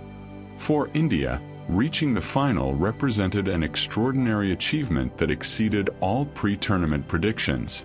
For the West Indies, the final offered a chance to cement their dynasty and prove that their earlier losses to India were aberrations rather than indicators of declining dominance. The semi-finals had served their purpose, identifying the 2 teams most deserving of competing for the championship through their performances under pressure. India had earned their place through consistent cricket and the ability to defeat quality opponents when necessary. The West Indies had progressed through superior execution when it mattered most, demonstrating that championship pedigree and experience remained valuable assets in tournament cricket. The anticipation for the final built rapidly across the cricket world. Indian supporters dared to dream of their team claiming an unexpected World Cup title, while West Indies fans expected their team to successfully defend the trophy and complete a historic hat-trick. Cricket fans globally anticipated a match that would determine whether one of sport's great dynasties would continue or whether an unlikely challenger would dethrone the champions. The stage was set for a final that would be remembered as one of cricket's most significant matches. The final of the 1983 Cricket World Cup took place at Lord's on June 25, bringing together India and the West Indies in a match that would determine whether the Caribbean team could achieve an unprecedented third consecutive World Championship or whether India could claim their first World Cup title. The atmosphere at Lord's combined traditional cricket reverence with electric anticipation, as spectators recognized they were witnessing a potential changing of the guard in international cricket. The West Indies were overwhelming favorites, but India's victories over them earlier in the tournament suggested this final would not be a formality. India won the toss and elected to bat first, a decision that placed immediate pressure on their batsmen to post a competitive total against the West Indies' fearsome bowling attack. The Indian innings began cautiously, with batsmen recognizing the importance of building a solid foundation while also accumulating runs at a reasonable rate. The West Indies bowlers attacked with the pace and aggression that had made them dominant across 2 previous World Cup triumphs, seeking early wickets that would put India under severe pressure. India's batting struggled to build substantial partnerships or accelerate effectively against the West Indies bowling. Wickets fell at regular intervals, preventing India from establishing the momentum needed to post a commanding total. While individual batsmen contributed useful runs, no one produced the substantial innings that might have taken the game away from the West Indies. As wickets continued to fall, India's hopes of posting a challenging total diminished, and they appeared headed toward a score that would be relatively easy for the West Indies to chase. India concluded their 60 overs having managed only 183 runs, a total that appeared well below par and one that would require extraordinary bowling and fielding to defend successfully. In the context of World Cup finals and against a West Indies batting lineup of such destructive capability, 183 seemed inadequate. Most observers at Lord's and watching around the world expected the West Indies to chase the target comfortably and claim their third consecutive title. The general consensus was that India had underperformed with the bat and given themselves little chance of victory. The West Indies began their chase with the confidence that came from successfully defending World Cup titles and possessing batting quality throughout their lineup. Their openers understood that sensible cricket would secure victory, with no need for reckless aggression given the modest target. The early stages of the innings proceeded as expected, with West Indies batsmen accumulating runs steadily and appearing to be cruising toward the target without significant difficulty. However, India's bowlers and fielders refused to accept defeat. They attacked with skill, commitment, and an intensity that belied their underdog status. The Indian bowling, led by medium pacers and supported by accurate spin, created pressure through consistent line and length. Wickets began to fall as West Indies batsmen, perhaps overconfident given the modest target, played loose shots or fell to excellent deliveries. Each dismissal increased pressure on the remaining batsmen and made India's unlikely victory slightly more possible. Mohinder Amarnath emerged as the hero of the final, taking 3 crucial wickets while also contributing 26 runs with the bat. His bowling performance was particularly significant, as he dismissed key West Indies batsmen at moments when they threatened to take the match away from India. Amarnath's ability to deliver under pressure, combined with his all-round contribution, earned him the Man of the Match award and secured his place in Indian cricket folklore. His performance exemplified the team effort that carried India to victory. As wickets continued falling and the West Indies' required run rate climbed, the impossible began to seem possible. India's fielders threw themselves into their work, saving runs and creating pressure through athletic efforts and committed cricket. The crowd at Lord's, initially expecting a comfortable West Indies victory, gradually recognized they were witnessing something extraordinary. The West Indies batsmen, now under severe pressure with the target seeming more difficult than it had appeared, struggled to build partnerships or find the boundaries needed to ease the tension. The West Indies were eventually dismissed for 140 runs, falling 43 runs short of India's modest total. The result shocked the cricket world, with India claiming their first World Cup title by defeating the team that had dominated the tournament for 8 years across 2 previous competitions. The margin of victory, 43 runs, reflected India's superior execution under pressure and the West Indies' inability to handle the unexpected challenge of chasing a small total while under intense pressure. The moment India secured victory, celebrations erupted among the team and their supporters. Kapil Dev lifted the World Cup trophy, an achievement that transformed Indian cricket and inspired generations of future players. The victory was significant not merely as a tournament triumph but as a watershed moment that demonstrated Indian cricket had arrived as a genuine force in limited overs international competition. The success would fuel cricket's growth in India, eventually transforming the sport's commercial landscape and global power structures. For the West Indies, the defeat represented a stunning upset and the end of their World Cup dominance. They had lost to a team they had been expected to defeat comfortably, demonstrating that in tournament cricket, form and execution on the day mattered more than reputation or past achievements. The loss was difficult to accept, though the West Indies could reflect on 2 World Cup titles and 8 years of dominance in limited overs cricket. Their legacy remained substantial even as a new champion emerged. India's victory in the 1983 Cricket World Cup represented one of sport's greatest upsets and a transformative moment for cricket that would reverberate for decades. The triumph was significant far beyond the immediate achievement of winning a trophy. It fundamentally altered cricket's power structures, inspired a generation of Indian cricketers, and planted seeds for changes that would eventually make India the sport's dominant economic force. The 1983 World Cup victory stands as a watershed moment when Indian cricket transformed from occasional competitors to genuine contenders capable of challenging and defeating the world's best teams.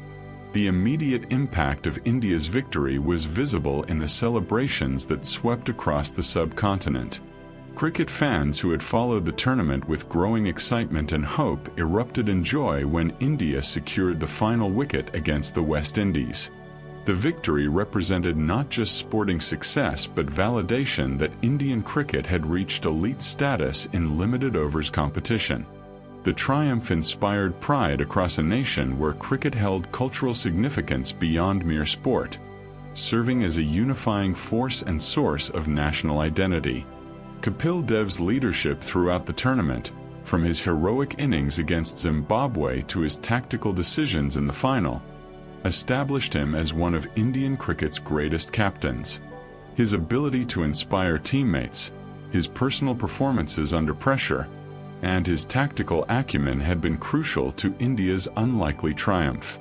The image of Kapil lifting the World Cup trophy at Lord's would become iconic in Indian cricket, symbolizing the sport's growing stature in the subcontinent and inspiring countless young Indians to take up cricket with dreams of similar glory. The victory transformed perceptions of Indian cricket both domestically and internationally. Before 1983, India was respected for producing talented players but not considered consistent winners. The World Cup triumph demonstrated that Indian teams could perform under pressure and defeat the world's best sides when stakes were highest. This change in perception would influence how Indian cricket was viewed and eventually contribute to the sport's commercial evolution. The tournament's format had again proven effective, with the 60-over structure producing competitive cricket and the round-robin group stage effectively sorting teams before the knockout rounds. The maintenance of traditional white clothing and red balls preserved cricket's aesthetic connections to its heritage, while the competition itself demonstrated the sport's capacity for drama and unpredictability. The tournament's success ensured the World Cup would continue as a regular fixture, returning every 4 years to crown successive champions. The 1983 tournament marked the final World Cup sponsored by Prudential Assurance, ending a partnership that had been instrumental in establishing the competition. Prudential's backing across 3 tournaments had provided financial stability and helped build the World Cup brand, demonstrating the benefits of corporate involvement in cricket. Future tournaments would attract different sponsors, but Prudential's role in launching and sustaining the World Cup through its formative years remained significant and appreciated. The prize money of £20,000 for the winners reflected cricket's growing commercial potential, having doubled from the inaugural tournament 8 years earlier. This financial growth would continue accelerating in subsequent decades as television broadcasting rights became increasingly valuable and corporate sponsorships expanded. The World Cup's commercial success helped fund cricket's development worldwide, supporting infrastructure improvements and grassroots programs that expanded the sport's reach. For the West Indies, the tournament ended their World Cup dynasty but could not diminish their achievements. They had won 2 titles and reached the final of the third, establishing themselves as dominant forces in limited overs cricket. Their fast bowling had set standards for aggression, their batting showcased power and timing, and their fielding demonstrated athletic excellence. The West Indies' influence on cricket extended far beyond World Cup results. David Gower's 384 runs as tournament leading scorer demonstrated that English batsmen could excel in World Cup cricket. Individual performances throughout the tournament, from Kapil's innings against Zimbabwe to Amarnath's bowling in the final, enriched the competition and provided memorable moments. These achievements reminded fans that World Cups showcased personal brilliance alongside team success. The tournament had introduced colored identification badges, hinting at cricket's gradual evolution in presentation. While teams still wore white clothing and played with red balls, these minor innovations suggested the sport was willing to adapt while preserving core traditions. Future tournaments would embrace more dramatic changes, but the 1983 World Cup represented cricket at a transitional moment between traditional formats and coming innovations. The 1983 World Cup confirmed several truths about tournament cricket that would endure across future competitions. Form on the day mattered more than reputation or past achievements, as the West Indies discovered when they lost to India in the final. Tournament cricket rewarded teams that performed under pressure and executed skills effectively when stakes were highest.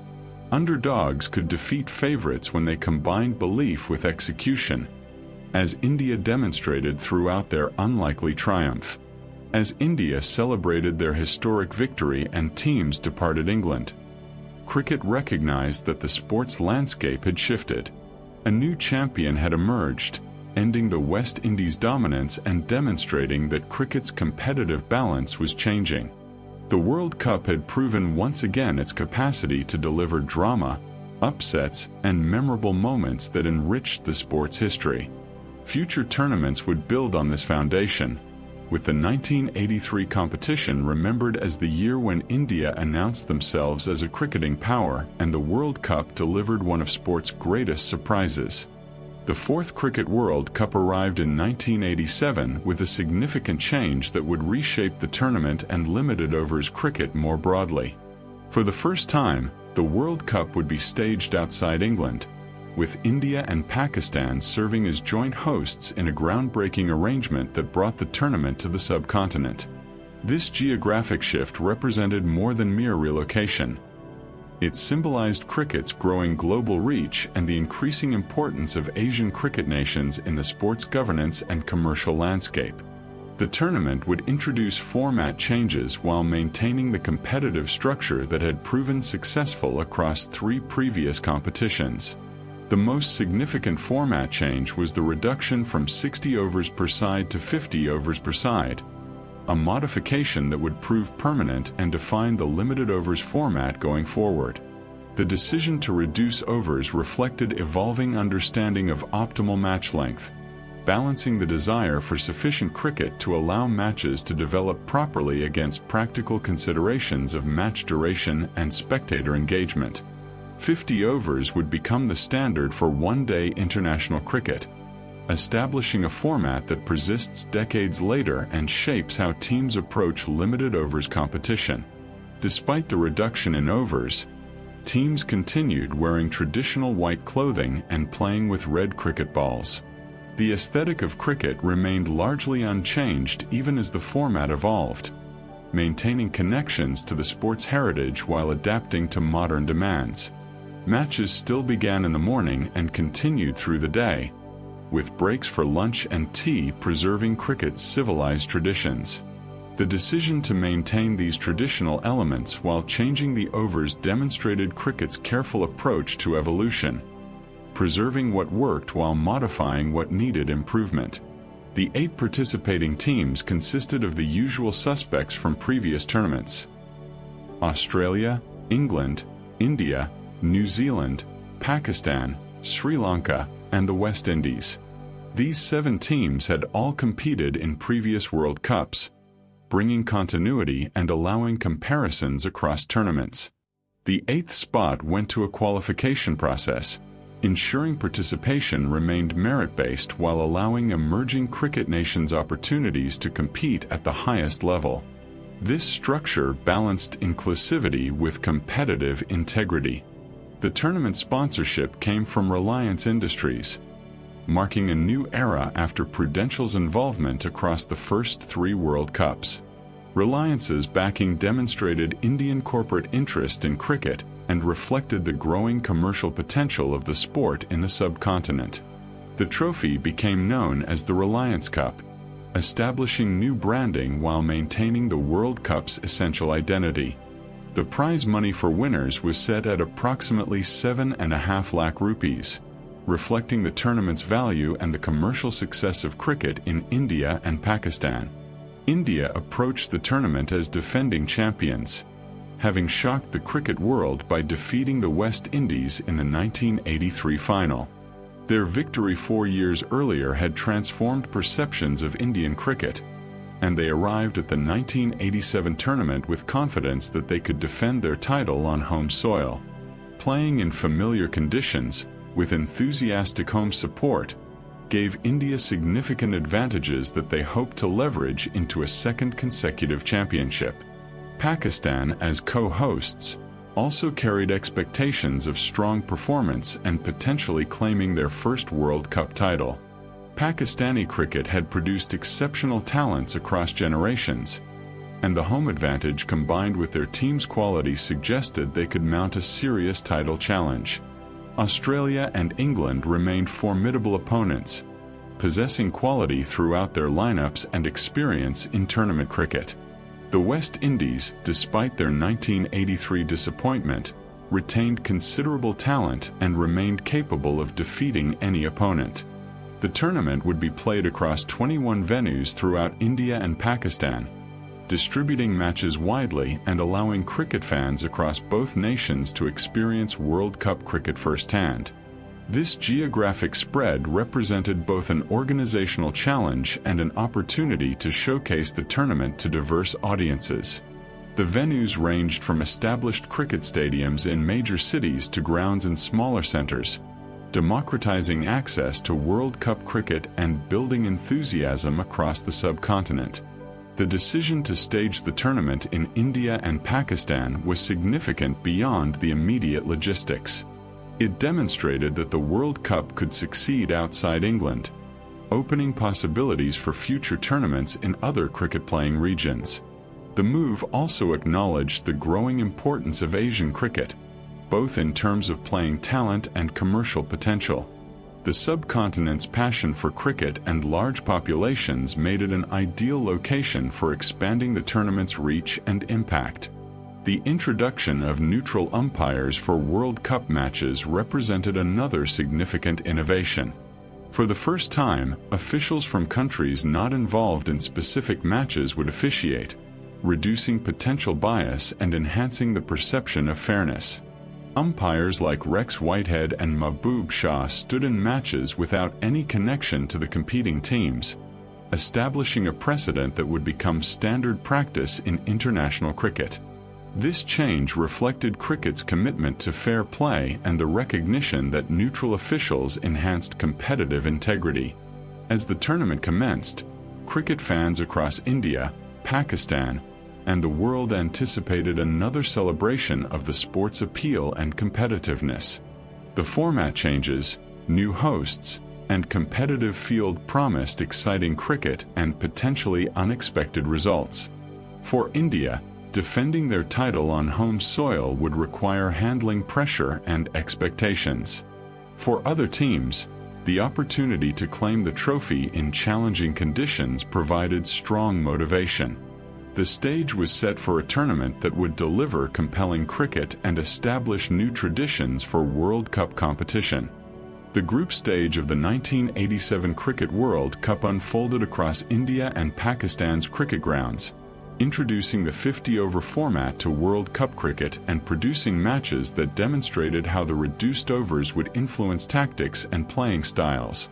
The round-robin structure within each group remained unchanged, with teams competing for the 2 qualification spots available from each group that would secure progression to the semi-finals. As matches proceeded across the subcontinent, teams adapted to the shorter format while navigating unfamiliar conditions and intense local interest in the tournament. The reduction from 60 to 50 overs per side created subtle but important changes in how teams approached matches. Batsmen recognized that fewer overs meant less time to establish innings and build gradually toward acceleration, requiring earlier aggression and willingness to take calculated risks. Bowlers understood that their allocation had been reduced to 10 overs maximum per bowler, necessitating economy and the ability to contain batsmen across fewer overs. The tactical adjustments required by the 50-over format would influence limited overs cricket for decades to come. Group A featured England, Pakistan, West Indies, and Sri Lanka, a collection that mixed established cricket powers with a developing nation. Pakistan, playing at home, carried expectations of strong performance and leveraged their knowledge of local conditions. England and the West Indies brought quality and experience, while Sri Lanka sought to build on their previous World Cup experiences and potentially cause upsets. The group's competitive nature ensured that every match carried significance for qualification hopes. Group B contained defending champions India alongside Australia, New Zealand, and Zimbabwe. India approached their group matches with the confidence that came from being reigning champions and playing at home. The home advantage, combined with enthusiastic crowds at every venue, gave India significant benefits they hoped to convert into progression to the knockout stage. Australia and New Zealand possessed quality squads capable of defeating any opponent, while Zimbabwe gained valuable experience competing against cricket's established powers. Sunil Gavaskar, one of cricket's legendary opening batsmen and a player whose test match exploits had established him among the sport's greats, scored his only one-day international century during this tournament. His unbeaten 103 against New Zealand represented a significant milestone in a career that had been built primarily on Test cricket excellence.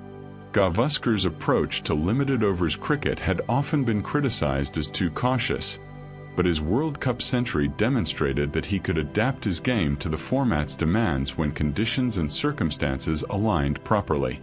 The tournament witnessed several competitive matches where teams adjusted to the 50-over format's demands. Scoring rates increased slightly compared to 60-over cricket, with teams recognizing the need to maximize their reduced allocation of overs. Totals in the mid-200s became increasingly common, representing competitive scores that required quality batting to chase successfully. The balance between bat and ball remained relatively even, with neither discipline dominating consistently across matches. The introduction of neutral umpires functioned smoothly, with officials from non-competing nations standing in matches without controversy. The innovation enhanced the perception of fairness and demonstrated cricket's commitment to maintaining competitive integrity. Players and teams adapted quickly to the presence of neutral officials, and the change proved sufficiently successful that it would become standard practice in international cricket going forward. The tournament's geographic spread across 21 venues meant teams traveled extensively between matches, facing varying pitch conditions and crowd atmospheres. Some venues favored pace bowling, others assisted spin, and batsmen needed to adapt their approaches based on the specific conditions they encountered. This variety of playing environments added another dimension to the competition, testing teams' adaptability and depth of skill across different circumstances. The matches drew enthusiastic crowds throughout India and Pakistan, with fans creating vibrant atmospheres that demonstrated the subcontinent's passion for cricket. Local supporters cheered their national teams energetically while also appreciating quality cricket from all competitors. The tournament's success in attracting spectators and generating excitement validated the decision to stage the World Cup outside England and demonstrated cricket's potential for growth in non-traditional venues. As the group stage concluded, the four semi-finalists emerged through the round-robin results. Australia and England qualified from their respective groups, their consistent performances earning progression to the knockout stage. From Group B, India advanced as expected, while Pakistan also qualified, setting up semi-finals that would feature some of cricket's most competitive nations battling for spots in the final. The 50-over format had proven successful in its World Cup debut, producing competitive cricket while reducing match duration slightly compared to 60-over contests. Teams had adapted their approaches effectively, demonstrating that cricket's tactical sophistication could evolve alongside format changes. The group stage had sorted teams appropriately, with the 4 qualifiers having earned their progression through quality performances across multiple matches. The knockout stage would determine which 2 teams would contest the final at Eden Gardens in Kolkata, competing for the Reliance Cup and the right to be crowned world champions. The tournament had demonstrated that staging a World Cup outside England could succeed both organizationally and atmospherically. The venues across India and Pakistan had hosted matches effectively, crowds had been enthusiastic and well-behaved, and the logistics of moving teams between cities had functioned smoothly. This success opened possibilities for future tournaments in other cricket-playing regions, expanding the World Cup's geographic reach and demonstrating that the tournament could thrive in diverse environments. The semi-finals of the 1987 Cricket World Cup would determine which 2 teams would contest the final in Kolkata and compete for the Reliance Cup. Unlike previous tournaments where both semi-finals were staged at Lord's, this World Cup distributed its knockout matches across the subcontinent, with each semi-final played at a different venue. This geographic distribution allowed more cricket fans to experience World Cup knockout cricket firsthand and demonstrated the tournament's commitment to accessibility across its host nations. The first semi-final featured Australia against Pakistan, a contest that brought together 2 quality teams with legitimate title aspirations. Pakistan, playing in the subcontinent where conditions favored their playing style, approached the match with confidence that they could defeat Australia and reach the World Cup final for the first time. Their team featured talented batsmen and versatile bowlers, with captain Imran Khan providing leadership and inspiration. Australia brought their characteristic competitive intensity and quality throughout their lineup, determined to reach the final and claim their first World Cup title. The match developed into a closely contested affair that showcased the fine margins separating victory from defeat in knockout cricket. Pakistan batted with determination and skill, posting a competitive total that would require Australia to bat well throughout their innings to surpass. Imran Khan contributed both with the ball, taking 3 wickets for 36 runs, and with the bat, scoring 58 runs in an all-round performance that exemplified his value to the Pakistani team. His leadership and personal contributions gave Pakistan hope that they could defend their total successfully. Australia's chase proceeded with the mixture of caution and calculated aggression that characterized successful run chases. Their batsmen recognized the significance of the match and the opportunity that victory would provide, approaching their task with discipline and focus. As the innings progressed, Australia maintained the required run rate while preserving wickets, building partnerships that kept them in contention. The match remained competitive throughout, with Pakistan's bowlers creating pressure through accurate bowling while Australia's batsmen responded with quality cricket. Australia ultimately prevailed in the closest World Cup final by run margin to that point, winning by 7 runs. This narrow victory margin demonstrated how competitive the match had been and how small moments could determine outcomes in knockout cricket. Australia's progression to the final represented both relief and celebration, having successfully navigated a challenging semi-final against quality opposition. For Pakistan, the narrow defeat was particularly difficult to accept, knowing that small changes in execution might have produced a different result. The second semi-final brought together India and England, with defending champions India playing at home and favored to reach the final. The match carried enormous significance for Indian cricket fans, who anticipated watching their team defend the World Cup title won 4 years earlier in England.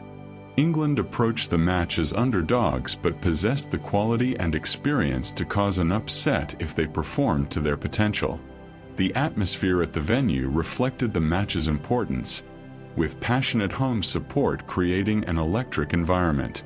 India batted first and posted a total that appeared defensible, their batsmen contributing throughout the innings to build a score that would challenge England. The Indian total was not overwhelming but represented a competitive target that would require England to bat with skill and composure to chase successfully. India's bowlers, performing in front of enthusiastic home crowds, would need to execute their skills effectively to defend the total and send India to the final. England's chase demonstrated the quality and depth of their batting lineup.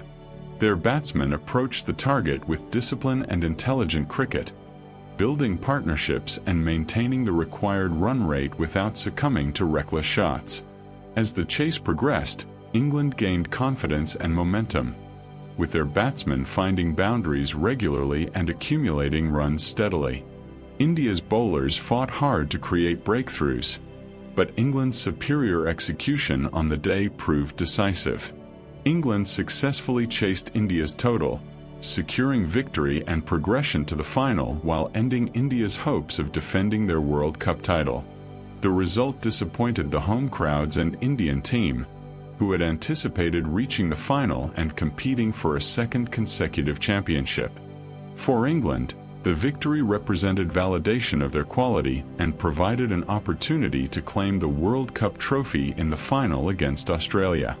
The semi-final results established that Australia and England would contest the final in Kolkata, a pairing that promised compelling cricket between two nations with rich cricket rivalry.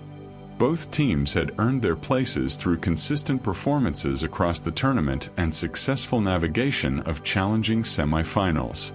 Australia's narrow victory over Pakistan and England's defeat of defending champions India demonstrated that both finalists could perform under pressure when stakes were highest. The semi-finals had delivered competitive cricket and confirmed that the 50-over format was producing matches of high quality. The close nature of both contests suggested that the final would be similarly competitive, with little separating the two teams. Cricket fans worldwide anticipated a final that would crown a deserving champion and potentially establish a new dynasty in limited overs cricket. The stage was set for a climactic match that would be remembered as one of World Cup cricket's classic contests. The final of the 1987 Cricket World Cup took place at Eden Gardens in Kolkata, bringing together Australia and England in a match that would determine which nation would claim the Reliance Cup and be crowned world champions. The occasion carried particular significance for Australia, who had lost the inaugural World Cup final in 1975 and had yet to win the trophy despite their consistent quality across formats. For England, the final represented an opportunity to claim the World Cup on foreign soil, having lost the 1979 final at home to the West Indies. Eden Gardens provided a magnificent setting for the final, with its enormous capacity and passionate cricket fans creating an atmosphere befitting such an important occasion. The venue's history as one of cricket's great stadiums added gravitas to proceedings, connecting the modern tournament to the sport's rich heritage. The crowd, while perhaps disappointed that India had not reached the final, appreciated the quality of both finalists and anticipated a match that would showcase cricket at its finest. England won the toss and elected to bat first, a decision that reflected confidence in their batting lineup and the belief that posting a substantial total would put pressure on Australia. The English innings proceeded steadily, with batsmen constructing partnerships and accumulating runs without succumbing to reckless aggression. England approached their task with the discipline that characterized successful limited overs batting, recognizing that building a foundation before accelerating would give them the best chance of posting a competitive total. England concluded their 50 overs having scored 253 runs for 5 wickets, a total that represented a solid performance and would require Australia to bat well throughout their innings to surpass. The English total was neither overwhelming nor inadequate. It fell into that competitive range where the chasing team would need quality cricket but had a realistic chance of success.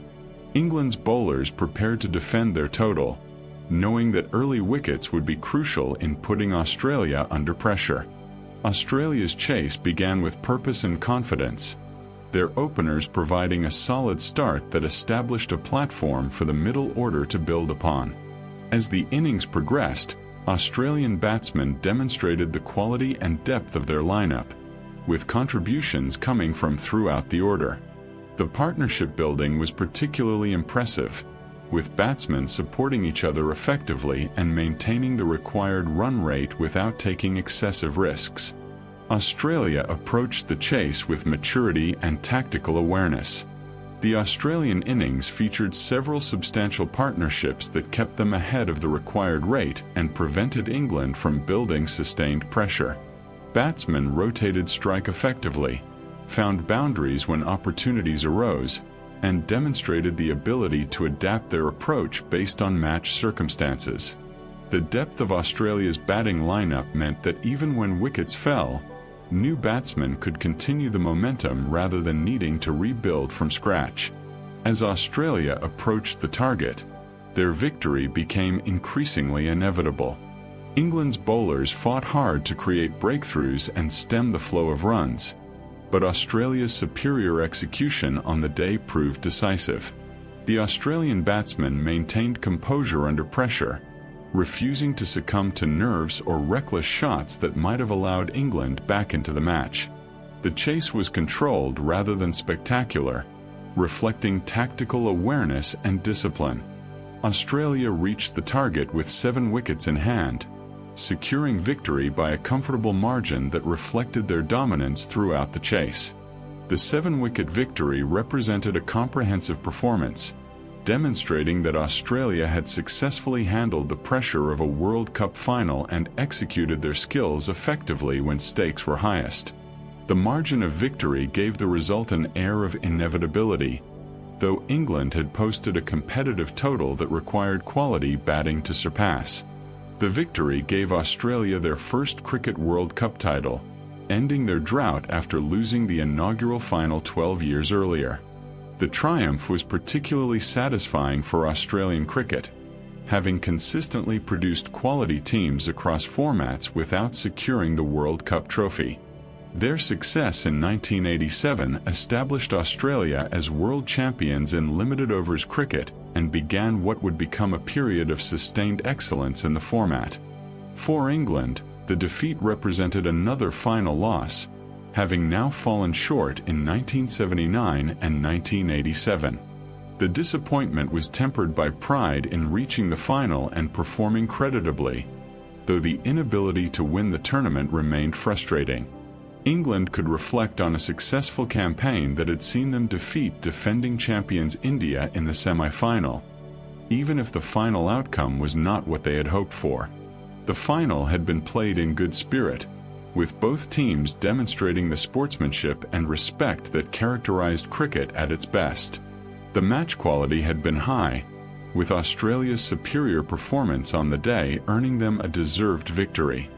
As the Australian team celebrated their historic achievement and lifted the Reliance Cup, cricket recognized that a new force had emerged in limited overs competition, one that would dominate the format for years to come. The final at Eden Gardens had attracted an enormous crowd, with the stadium filled to capacity and creating an atmosphere that demonstrated cricket's popularity in the subcontinent. The match had been broadcast widely, allowing millions of cricket fans worldwide to witness Australia claim their first World Cup title.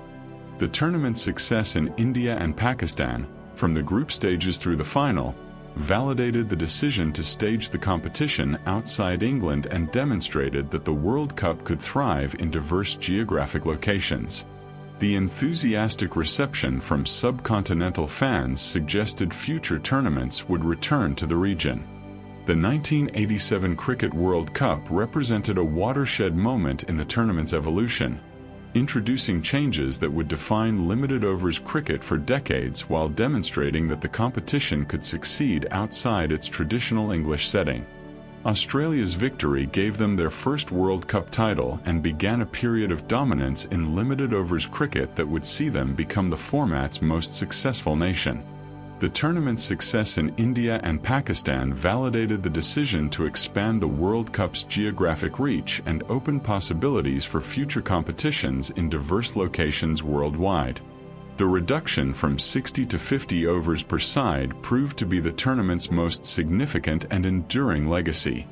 The 50-over format would become the standard for one-day international cricket, establishing a structure that balanced providing sufficient cricket for matches to develop properly against practical considerations of match duration and spectator engagement. The format's success in producing competitive cricket while reducing match length by approximately 90 minutes demonstrated that cricket could evolve its structures while maintaining the sport's essential character and appeal.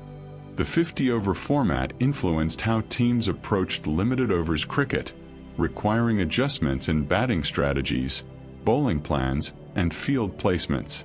Batsmen recognized that fewer overs meant less time to establish innings gradually, necessitating earlier aggression. Bowlers understood that their allocation had been reduced to 10 overs maximum, requiring economy and containment. These tactical adjustments would continue developing as teams gained experience with the format. The tournament's success as the first World Cup staged outside England demonstrated that the competition could thrive in diverse geographic locations and climate conditions. The matches across India and Pakistan had attracted enthusiastic crowds. The logistics of staging matches across 21 venues had functioned effectively, and the tournament had generated enormous interest throughout the subcontinent. This success encouraged organizers to consider hosting future World Cups in other cricket-playing regions, expanding the tournament's global reach. The introduction of neutral umpires proved successful and would become standard practice in international cricket. Officials from non-competing nations had officiated matches without controversy, enhancing perceptions of fairness and demonstrating cricket's commitment to competitive integrity. The innovation addressed concerns about potential bias while maintaining high officiating standards. Future tournaments would build on this precedent, eventually establishing comprehensive neutral umpire systems for all international cricket. Australia's victory ended a period of frustration for Australian cricket, which had consistently produced quality teams without securing the World Cup trophy. Their triumph established them as world champions in limited overs cricket and suggested they would become a dominant force in the format. The Australian team's combination of aggressive batting, penetrative bowling, and athletic fielding would influence how other nations approached limited overs cricket, setting standards that competitors would need to match. For England, the tournament ended in another final defeat, continuing their pattern of reaching World Cup finals without claiming the trophy. The disappointment would fuel English determination to eventually win the tournament, though that achievement would take several more decades to realize. England could take satisfaction from defeating defending champions India and reaching the final, even if the ultimate prize had eluded them once again. India's failure to defend their title disappointed fans who had anticipated watching their team compete for a second consecutive championship. The loss to England in the semi-final demonstrated that home advantage could not guarantee success and that tournament cricket rewarded teams that performed best on specific days rather than those carrying greatest expectations. India would continue developing their limited overs cricket capabilities, eventually becoming one of the format's powerhouse nations. The tournament's commercial success, backed by Reliance Industries, demonstrated the growing economic potential of cricket in the subcontinent. The sponsorship had provided financial resources that supported the tournament's organization and prize money while generating positive publicity for Reliance. This mutually beneficial relationship encouraged further corporate involvement in cricket, contributing to the sport's commercial growth that would accelerate dramatically in subsequent decades. The prize money of approximately 7.5 lakh rupees for winners, while modest by later standards, reflected the tournament's value and cricket's growing commercial success. Future World Cups would see prize money increase substantially as broadcasting rights became more valuable and corporate sponsorships expanded. The tournament's commercial success helped fund cricket's development worldwide, supporting infrastructure improvements and grassroots programs. The 1987 World Cup confirmed several truths about tournament cricket that would endure across future competitions. Format changes could enhance the competition without diminishing its essential character, as the reduction to 50 overs had demonstrated. Geographic diversity in hosting enriched the tournament and expanded its reach, as staging matches in India and Pakistan had proven. Quality and execution on specific days mattered more than reputation or past achievements, as several results had illustrated. As Australia celebrated their first World Cup title and teams reflected on the tournament, cricket looked forward to continued World Cup evolution. The format had been successfully modified, the geographic reach expanded, and a new champion crowned. Future tournaments would build on these innovations while maintaining the core principles that made the World Cup cricket's premier limited overs competition. The 1987 tournament had demonstrated that the World Cup could adapt and evolve while preserving what made it special, ensuring the competition would continue growing in prestige and popularity for generations to come. The fifth Cricket World Cup arrived in 1992 with revolutionary changes that would transform the tournament's character and influence limited overs cricket for decades to come.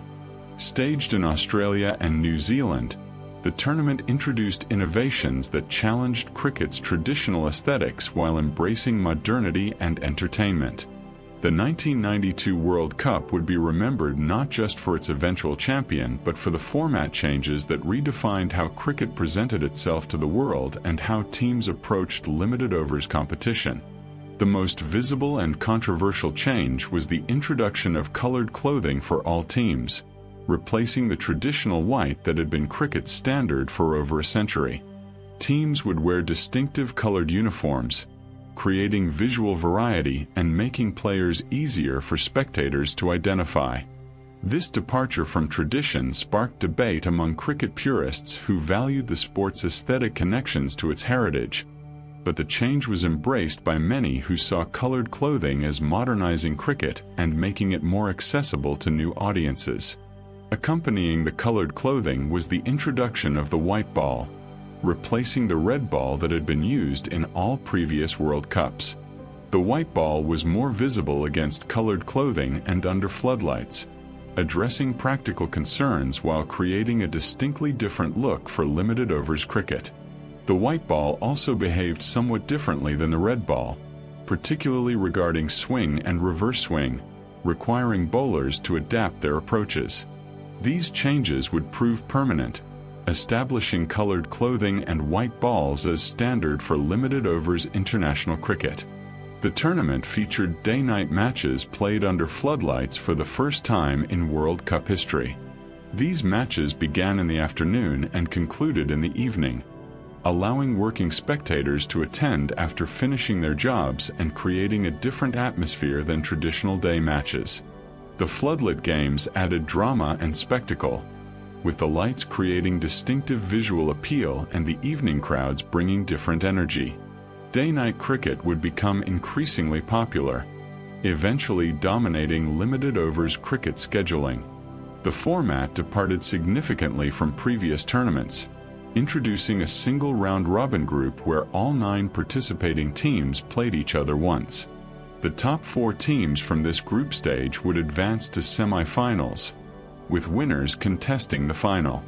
This structure meant more matches between leading teams during the group stage, eliminating the possibility of strong teams meeting only once or not at all. The format required consistency across multiple matches and rewarded teams that performed well throughout the tournament rather than peaking only for knockout games.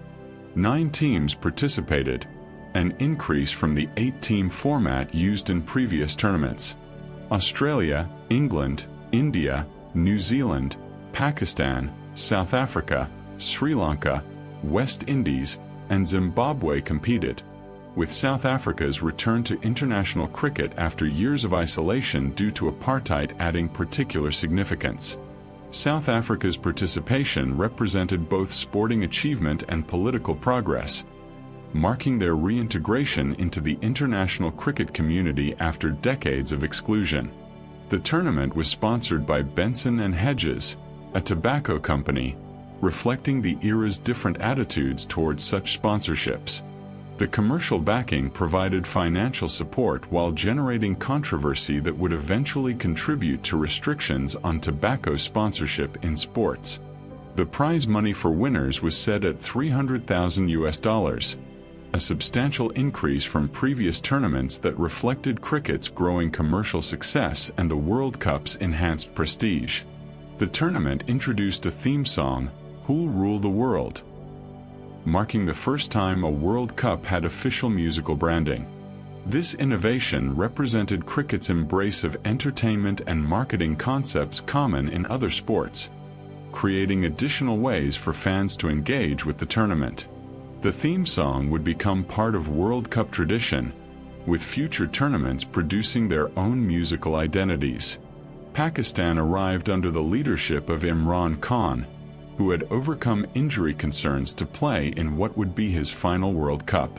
Imran's inspirational leadership and his famous "Cornered Tigers" speech would become legendary, though Pakistan's early tournament struggles suggested they might not progress far. Australia and England were considered strong contenders, while defending champions Pakistan and the returning South Africans added intrigue to the competition. A controversial rain rule, known as the most productive overs method, would significantly impact the tournament. This rule attempted to adjust targets when rain interrupted matches, but its application proved problematic and sometimes produced illogical results. The rule's flaws would be most dramatically exposed in South Africa's semi-final, contributing to one of cricket's most infamous moments and highlighting the need for better rain-adjusted target calculations. Javed Miandad's participation made him the first player to compete in 5 World Cups, a milestone that demonstrated his longevity and consistency across formats. His experience and skill would prove valuable for Pakistan, though the tournament would belong as much to emerging talents as to established stars. The combination of veteran leadership and youthful enthusiasm would prove crucial for the eventual champions. As the tournament commenced, cricket fans anticipated a competition that would look and feel different from previous World Cups. The colored clothing, white balls, and floodlit matches represented cricket's evolution, embracing modernity while maintaining the sport's essential character. The round-robin format promised that the best teams would face each other multiple times, ensuring worthy semi-finalists emerged. The stage was set for a tournament that would deliver compelling cricket, controversial moments, and an unlikely champion who would capture imaginations worldwide. The group stage of the 1992 Cricket World Cup unfolded as a comprehensive round-robin competition where all 9 teams faced each other once, producing 39 matches that would determine the 4 semi-finalists. This format meant that consistency across multiple games proved essential, with teams unable to progress based on 1 or 2 exceptional performances. The tournament's new visual identity, with colored clothing and white balls under both natural light and floodlights, created a distinctly modern atmosphere that signaled cricket's embrace of evolution and entertainment. New Zealand's Martin Crowe emerged as the tournament's standout performer, producing batting of exceptional quality and leading his team with tactical intelligence and inspirational captaincy. Crowe accumulated 456 runs at an average of 114, a statistical achievement that placed him among the great World Cup batting performances. His approach combined classical technique with intelligent shot selection, finding boundaries when opportunities arose while accumulating runs steadily through well-placed singles and twos. Crowe's batting demonstrated that 50-over cricket could showcase artistry and elegance alongside power and aggression. Crowe's captaincy was equally impressive, with tactical decisions and leadership that maximized his team's potential and created a cohesive unit that exceeded expectations. He led from the front through personal performances while also inspiring teammates to produce their best cricket. New Zealand's success under Crowe's leadership demonstrated that effective captaincy could elevate a team's performance beyond what individual talents might suggest, creating a whole greater than the sum of its parts. Pakistan's tournament began poorly, with defeats suggesting they might struggle to reach the semi-finals. Their early performances raised questions about team cohesion and whether they possessed the consistency needed to progress in the round-robin format. However, Imran Khan's leadership proved crucial in maintaining belief and focus during difficult periods. His famous declaration that Pakistan would fight back like cornered tigers became a rallying cry that helped transform their tournament. The phrase captured both the desperation of their situation and the determination needed to overcome it. Pakistan's resurgence from their poor start became one of the tournament's defining narratives. They won crucial matches when elimination threatened, gradually building momentum and confidence that would carry them through to the knockout stage. The turnaround demonstrated that tournament cricket could be unpredictable, with form and momentum shifting dramatically across the competition. Teams that started slowly could recover through determined cricket and belief in their capabilities. South Africa's return to World Cup cricket after decades of isolation generated enormous interest and emotion. Their team featured talented players who had been denied opportunities to compete at the highest level during the apartheid era, and their performances demonstrated that South African cricket had maintained high standards despite isolation. The team's competitive approach and quality cricket vindicated their return to international competition and suggested they would become consistent contenders in future tournaments. The controversial rain rule created significant issues during the group stage, producing adjusted targets that sometimes appeared illogical or unfair. The most productive overs method attempted to account for rain interruptions by calculating revised targets based on the most productive overs bowled, but the formula's application often created bizarre situations. Teams and fans struggled to understand how targets were calculated, and the rules flaws became increasingly apparent as the tournament progressed. The controversy would reach its peak in the semi-finals. The round-robin format meant that matches remained meaningful throughout the group stage, with teams jostling for the 4 semi-final positions until late in the competition. This sustained relevance kept spectators engaged and ensured that even matches between teams unlikely to progress could impact which teams qualified and in what seeding order. The format's success in maintaining competitive intensity throughout the group stage validated the decision to adopt the full round-robin structure. The colored clothing and white balls functioned effectively, with players adapting quickly to the visual changes. Bowlers adjusted their approaches to the white ball's characteristics, discovering that it behaved somewhat differently than the red ball, particularly regarding swing and deterioration. Batsmen found the white ball generally easier to see, particularly under floodlights, though the different characteristics required some technical adjustments. The aesthetic changes, while controversial to traditionalists, proved popular with many spectators who appreciated the visual variety and modern presentation. Day-night matches under floodlights created distinctive atmospheres, with evening crowds bringing different energy than traditional afternoon audiences. The floodlit games had particular appeal for working spectators who could attend after finishing their jobs, expanding cricket's potential audience and demonstrating the format's accessibility. The successful implementation of day-night cricket would influence future tournament planning and contribute to the format's growing popularity worldwide.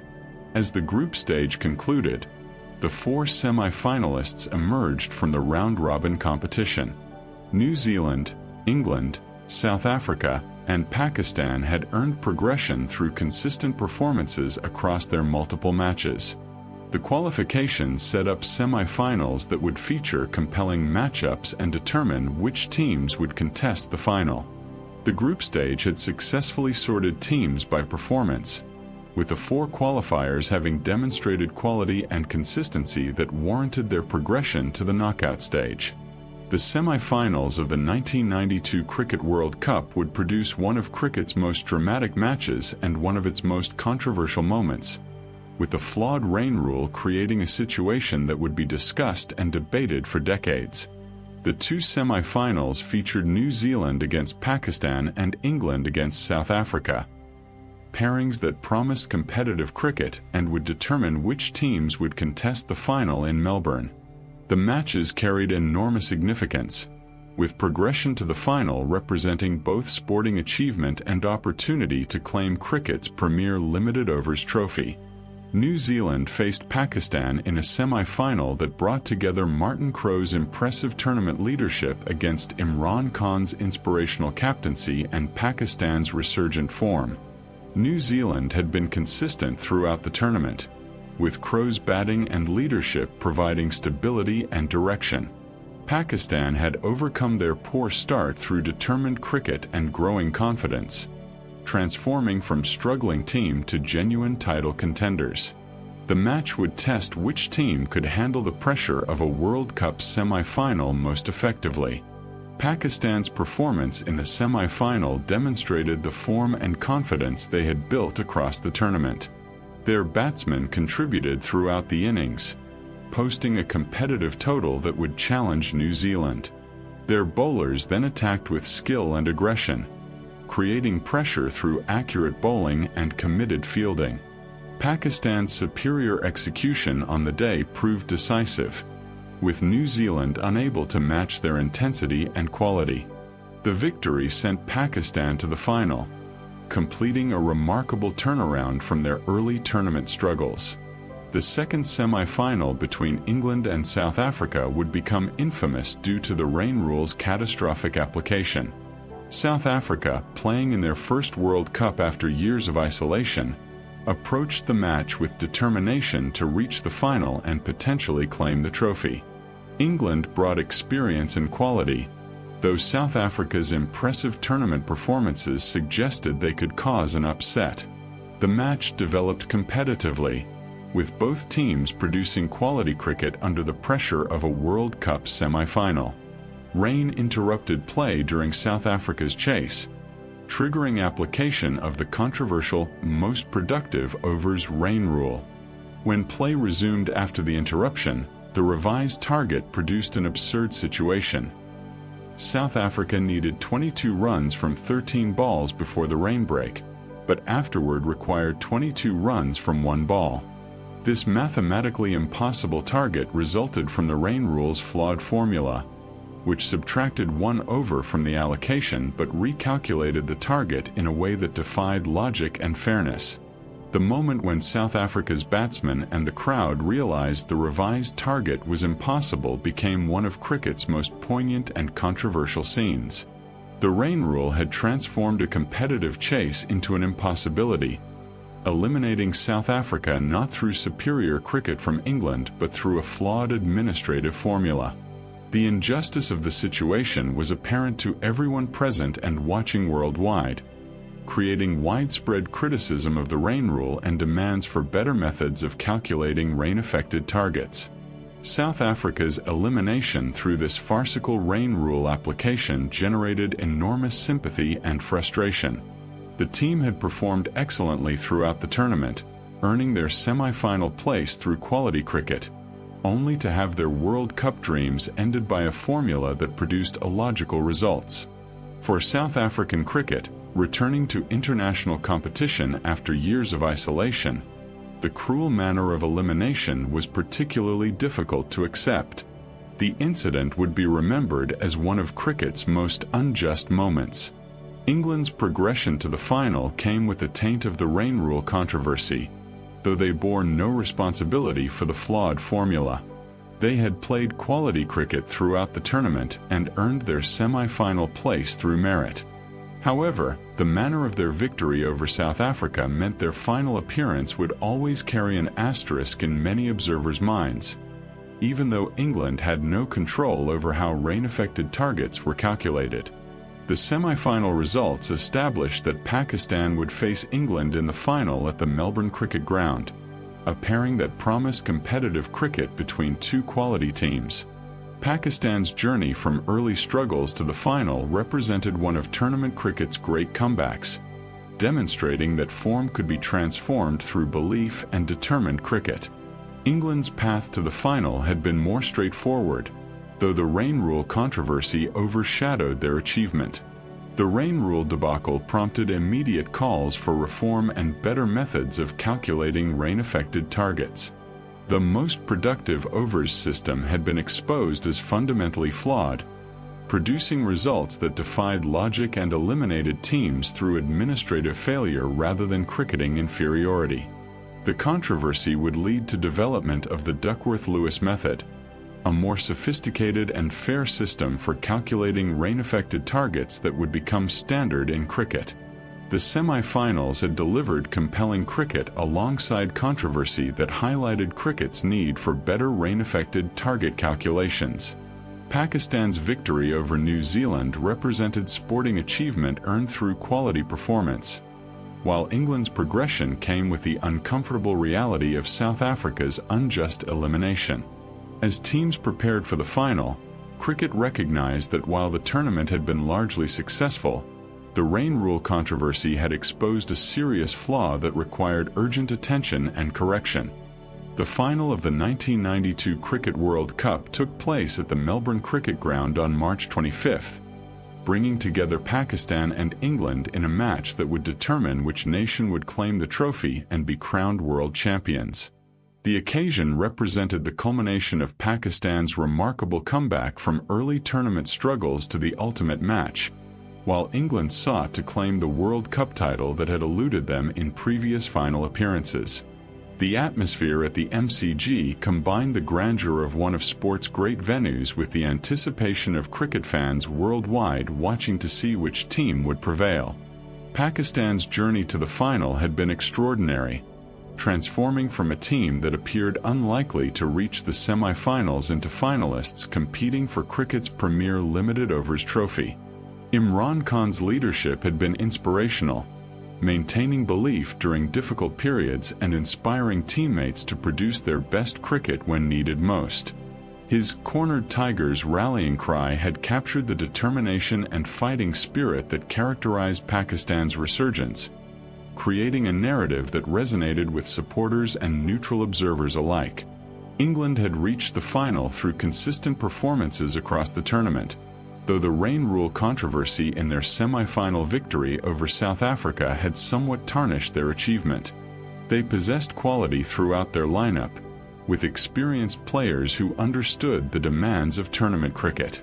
England approached the final with confidence that they could defeat Pakistan and finally claim the World Cup trophy that had eluded them in 1979 and 1987.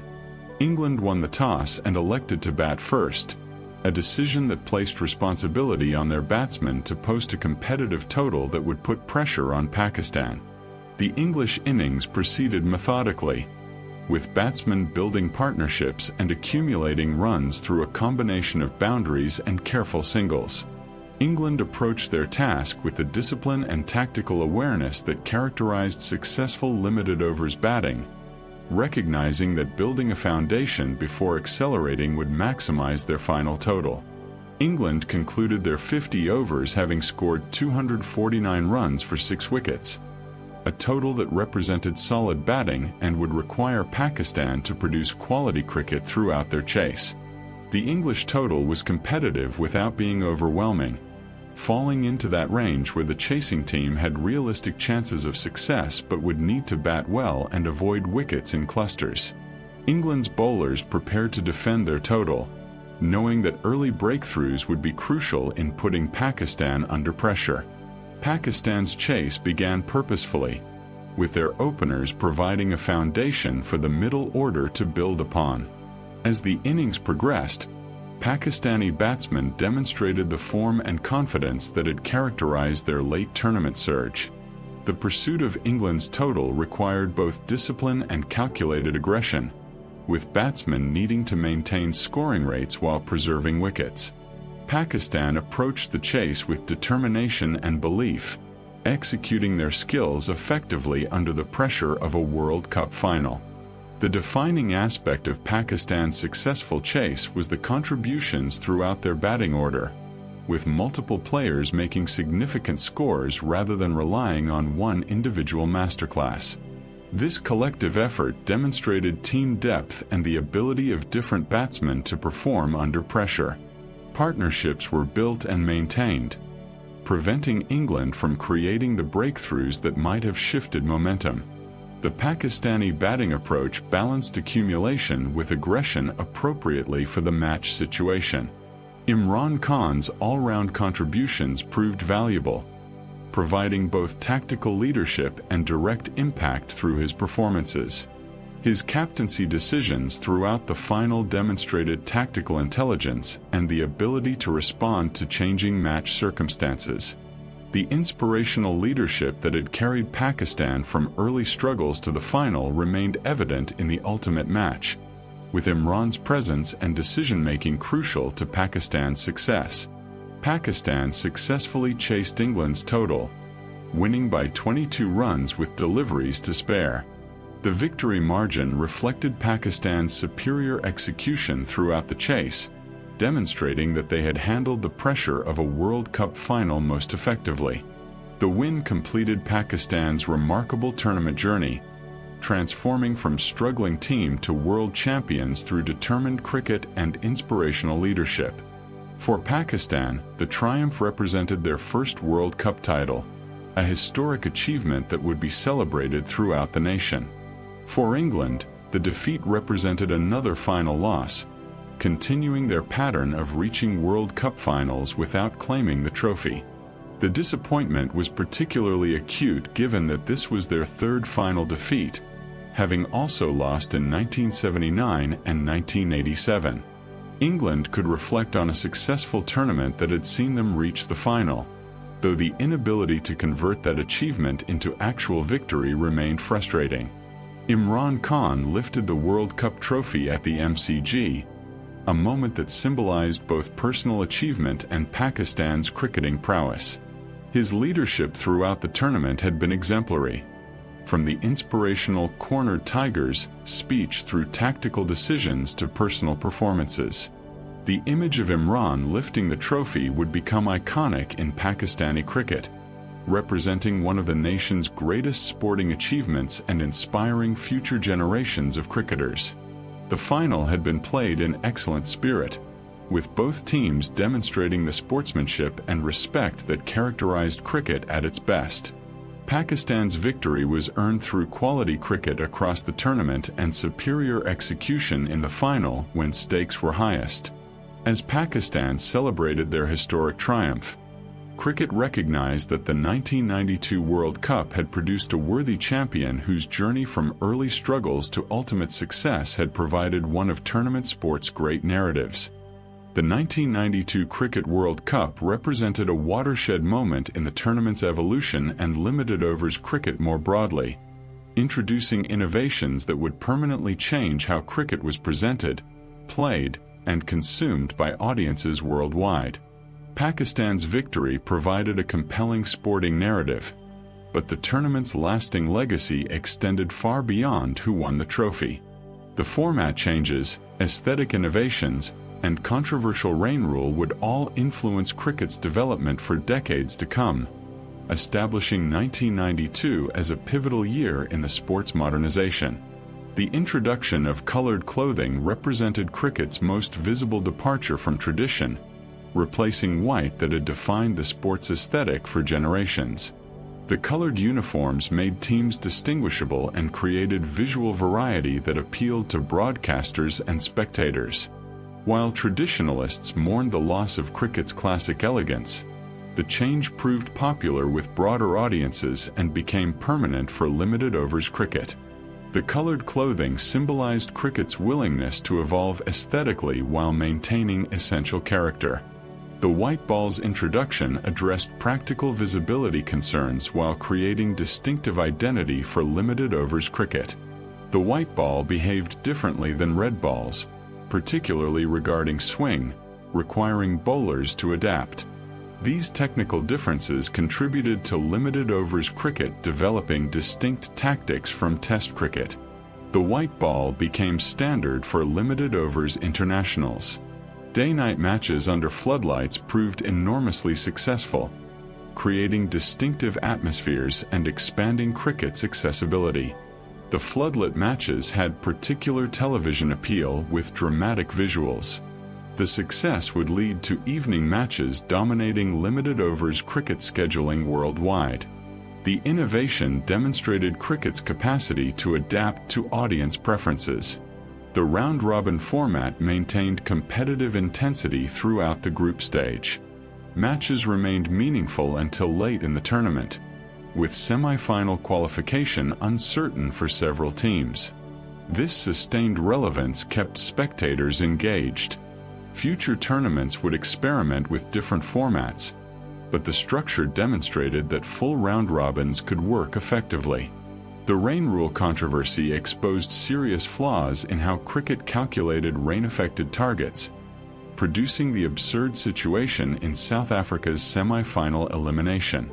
The most productive overs method had been revealed as fundamentally inadequate, creating results that defied logic and fairness. The controversy prompted urgent development of better rain calculation methods, eventually leading to the Duckworth-Lewis system that would become standard in cricket. The South Africa incident, while tragic for that team, ultimately benefited cricket by forcing improvement in rain-affected target calculations.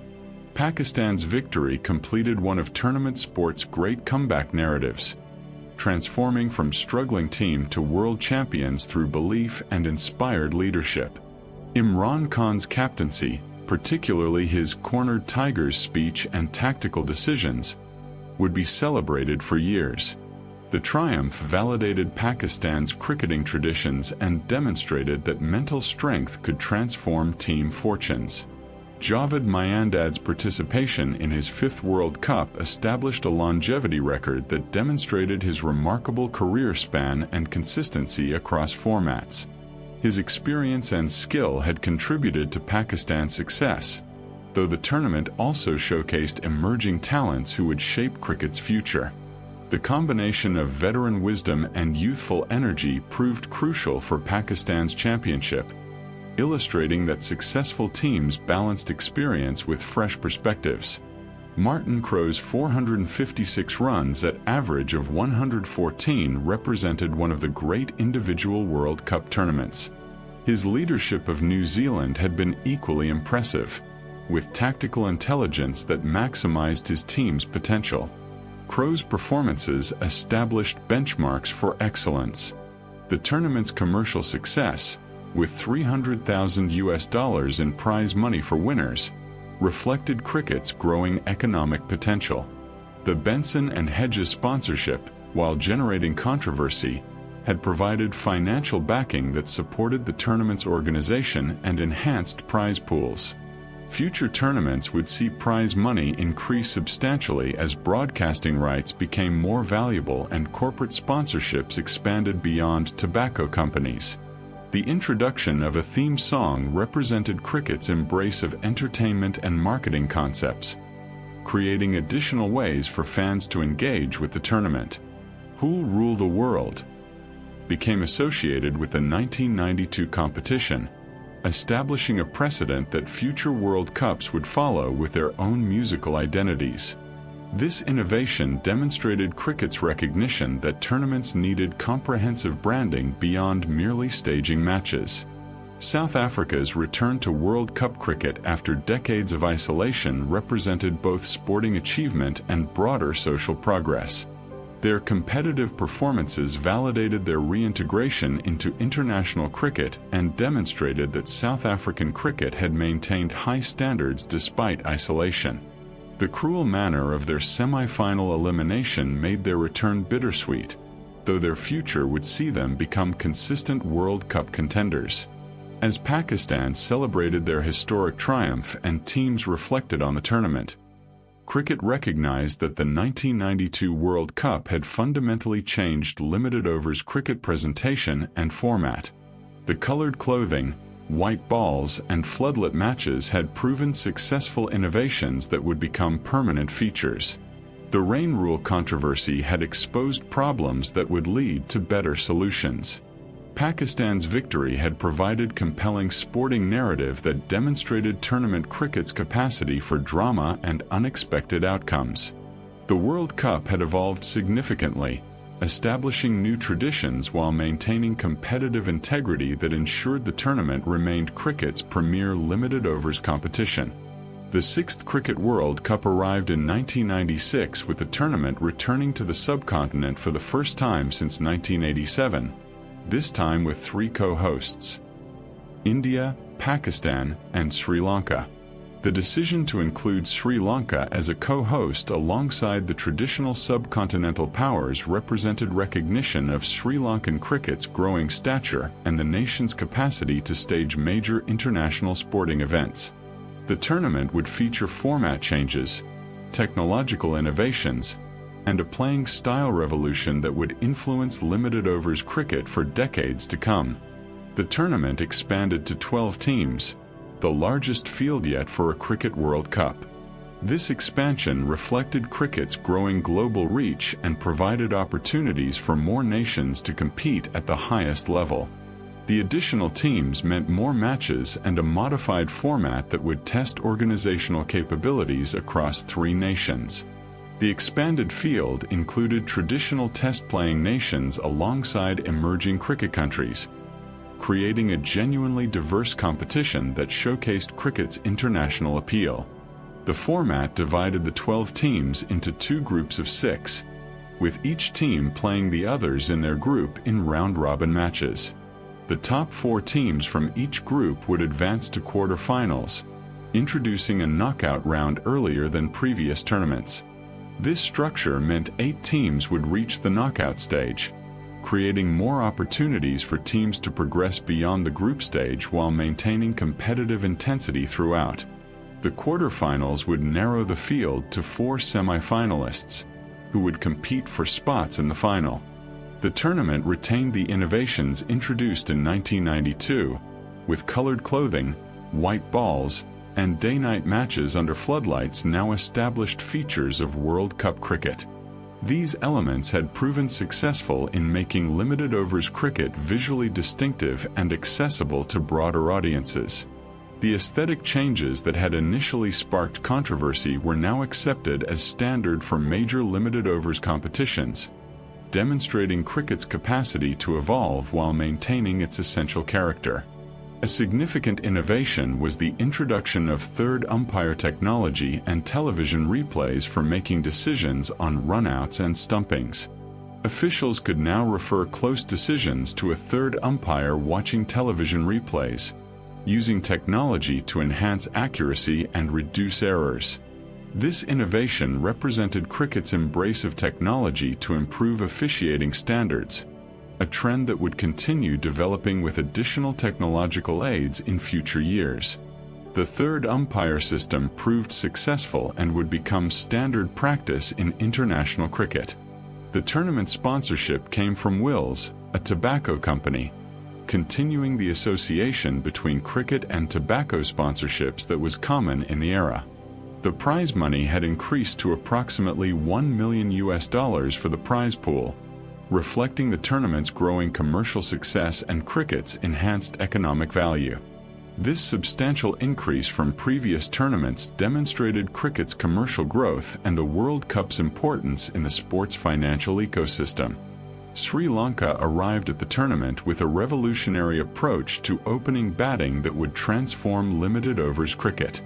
Their strategy of using the field restrictions in the first 15 overs to score rapidly through aggressive batting challenged conventional wisdom about building innings gradually. Sanat Jayasuriya and Romesh Kalyawatharana, Sri Lanka's opening pair, would demonstrate this approach's effectiveness, attacking from the first ball and putting bowlers under immediate pressure. Their method would influence how teams worldwide approached power play overs. India and Pakistan, as co-hosts with established cricket traditions, carried expectations of strong performances and potentially reaching the final stages. Australia arrived as a formidable team with quality throughout their lineup, while England, the West Indies, and South Africa all possessed the talent to challenge for the trophy. The expanded field meant the tournament would feature a wider range of playing styles and approaches, enriching the competition and providing opportunities for unexpected results. The tournament would be played across multiple venues throughout India, Pakistan, and Sri Lanka, distributing matches geographically and allowing cricket fans across the subcontinent to experience World Cup cricket. The venues ranged from established international stadiums in major cities to grounds in smaller centers, democratizing access and building enthusiasm across diverse communities. The multi-nation hosting arrangement required careful coordination but offered the benefit of showcasing the tournament to cricket's largest and most passionate audience base. Kenya's participation as a non-test playing nation represented the tournament's commitment to expanding cricket's competitive reach beyond traditional powers. Their presence demonstrated that the World Cup could provide platforms for emerging cricket nations to test themselves against the world's best teams. Kenya would prove that associate members could compete effectively, producing results that challenged assumptions about the gap between test-playing nations and emerging cricket countries.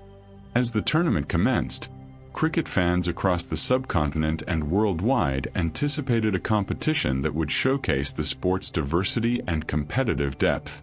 The expanded field promised more matches and opportunities for compelling cricket, while the format changes would test teams' ability to perform consistently across group stages before excelling in knockout matches. The stage was set for a tournament that would deliver memorable performances, tactical innovations, and an unlikely champion who would capture imaginations through their revolutionary approach to limited overs cricket. The group stage of the 1996 Cricket World Cup unfolded across the subcontinent with matches that showcased cricket's diversity and the revolutionary batting approach that would define the tournament. The two groups of 6 teams meant each side played 5 group matches, with the top 4 from each group advancing to quarterfinals. This format required consistent performances across multiple games while also rewarding teams that peaked at the right moments. As matches proceeded across India, Pakistan, and Sri Lanka, patterns emerged that would reshape limited overs cricket's tactical landscape. Sri Lanka's approach to the opening 15 overs, when field restrictions limited the number of fielders allowed outside the circle, represented a revolutionary departure from conventional limited overs batting wisdom.